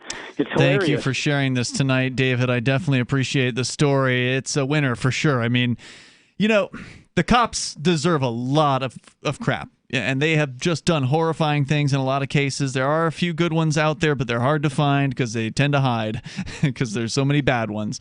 But they deserve a lot of critique in a lot of cases. But in this case, they're doing the right thing. In this case, they posted, here's the update that they posted on Facebook with a photograph of, again, looks like 8 officers, uniformed, sitting around a table with French fries and hamburgers and tater tots and things like that, enjoying a meal. They say... quote, hashtag Halia County, do not be alarmed when you see LCSO deputies enter local restaurants. We're not there to enforce the governor's mandate. We're there to grab a bite and support our local businesses. And you know what? That's really refreshing. I feel like everybody there has to know the risk, too. That's what I don't understand. Yeah. The workers there know the risk, the police know the risk, and they're accepting it. What's wrong with that? And not a single person in this photograph has a mask on, by the way. There's a bunch of smiling faces enjoying some food. One of the things that they're indoors, right? They're indoors. Okay. Yep. One of those things that we all have in common. How are you going to enjoy pizza outdoor without a mask on? I guess. Well, duh, right. That's one of the funniest things I've seen is people lifting up their mask to take a bite of food. You've seen that happen? I have. Yeah. Here? Not here. I saw it up in Lancaster, New Hampshire. Oh, jeez. Couldn't believe it. How do you do that? How are you that obedient that you have to go to all that trouble? I find them uncomfortable, and I can't imagine wearing one all day. So the people that are having to wear one all day in order to work, I salute you. But I mean, I'd rather eat outside than wear a mask into a restaurant to get to my booth, to sit and wait on my food, to remove my mask, to eat, to put my mask back on so that I can go pay or whatever. It's not the only photo, according to KOAT7 Action News. The only photo on social media showing the deputies breaking the rules. Another group of officers were pictured same day, mask-free, inside a different business, the Pizza Inn in Hobbs. Pizza Inn lost its food service permit last week after they refused to obey the governor's recent public health order and continued to permit indoor dining. So that's even better news that they lost their food service permit and the sheriff's office is going there to eat. Nice. So, I mean, we do need to have more law enforcement officers violating this garbage, these mandates out there. It's refreshing to see that happen. I wish they would do it more often on these guys, what possible ramifications could there be for them? I wish they would do it on the war on drugs. Let's ignore all this stupid crap and get back to actually... Well, lots of cops have been ignoring marijuana from lots of people for a long time. Yeah, I'm talking about the whole war on drugs. I hear you. Because, again, there's no victim, there's no crime. These cops could actually garner some real public appreciation if they would stop enforcing victimless crimes. And this is a perfect example of how it's actually heartwarming. Like, I don't normally feel feelings like this when I hear about what the police are doing, because normally they're destroying peaceful people's lives. In this case, they're just acting like normal folks, and they're doing what normal people should be doing, which is just, and it's the same thing that we all have in common. We all got to eat. So, I mean, this is a common shared thread amongst humanity, and, kudos to these guys for doing this. I think it's the right thing to do. He mentioned Joe Biden's VP pick. Has there still been? There's no pick yet, That's right? the thing is that I'm like, did that old demented guy pick a VP person yet? I mean, so I looked it up, and apparently not. When does that happen? Well, it doesn't. At this point, COVID changes everything. It's the new normal. The new normal is that Joe Biden doesn't have to go out in public, and he's still beating Trump in the polls. Of course, ladies and gentlemen, there still hasn't been the debate. No. Because I can only imagine what this mudslinging brawl is going to be like. Yeah. I'm looking forward to it. Right. I mean, I probably won't watch it, but maybe there'll be some highlights that I'll catch. Oh, I'll definitely watch it. That's going to be so fun. Right. Yeah. I mean, and that's even if they have it, because it's I feel Alzheimer's like everyone versus knows. Tourette's. Right. Yeah. Yeah. I mean, Joe Biden is just going to get creamed. Yeah. And I'm sure they will find a way to try and get out of it. Hey, thanks for the call, David. Definitely appreciate hearing from you tonight, and we will be back tomorrow for the Friday episode here on Free Talk Live. As always, you can join us online in the meantime over at freetalklive.com. Don't forget to hop on our Discord server where you can interact with other Free Talk Live listeners at discord.lrn.fm. That is available to you 24 hours a day, and frequently there's stuff happening in there all the time. We'll see you tomorrow. Free Talk Live. And normally the show would be over right now. Projects There we would go. soon change the world. See you tomorrow. Do you kind of wish you had got involved sooner? Well, now is your chance to be a part of the next revolution in money. Intercoin is working to finally make crypto go mainstream. It's designed to be scalable enough to support everyday payments and even elections without the state. Bitcoin was originally supposed to be a peer-to-peer cash system, the way we would all pay one another without having to trust any third party. But instead, over time, it mostly became a store of value. That's because every 10 minutes, the Bitcoin network must put all transactions into a block, and that block can only hold so much. If crypto is to become mainstream for people to use it for everyday payments, we need a new architecture, one that is as secure as Bitcoin while being far more scalable. Check out intercoin.org to find out more and maybe pick up some of those coins for yourself. The new 4th edition of Healing Our World, The Compassion of Libertarianism will take your understanding of liberty to a deeper level and has over 1,300 updated references, new cartoons, and a foreword by Dr. Ron Paul. With discounts for multiple book purchases, the 4th edition of Healing Our World is a great gift for the liberals, pragmatists, environmentalists, and Christians in your life who think libertarianism is cold-hearted. Get yours today at healing.freetalklive.com and use promo code FTL for a $5 discount. LRN.FM now has a Discord. Discord is a free text and voice chat platform, and we now have our own server with a bunch of channels at discord.lrn.fm. You can join other listeners as they chat about various things during our live shows, or anytime, day or night. Discord software is available cross-platform, so you can have it on whatever device you want and take your chats anywhere. Join our Discord at discord.lrn.fm. That's discord.lrn.fm.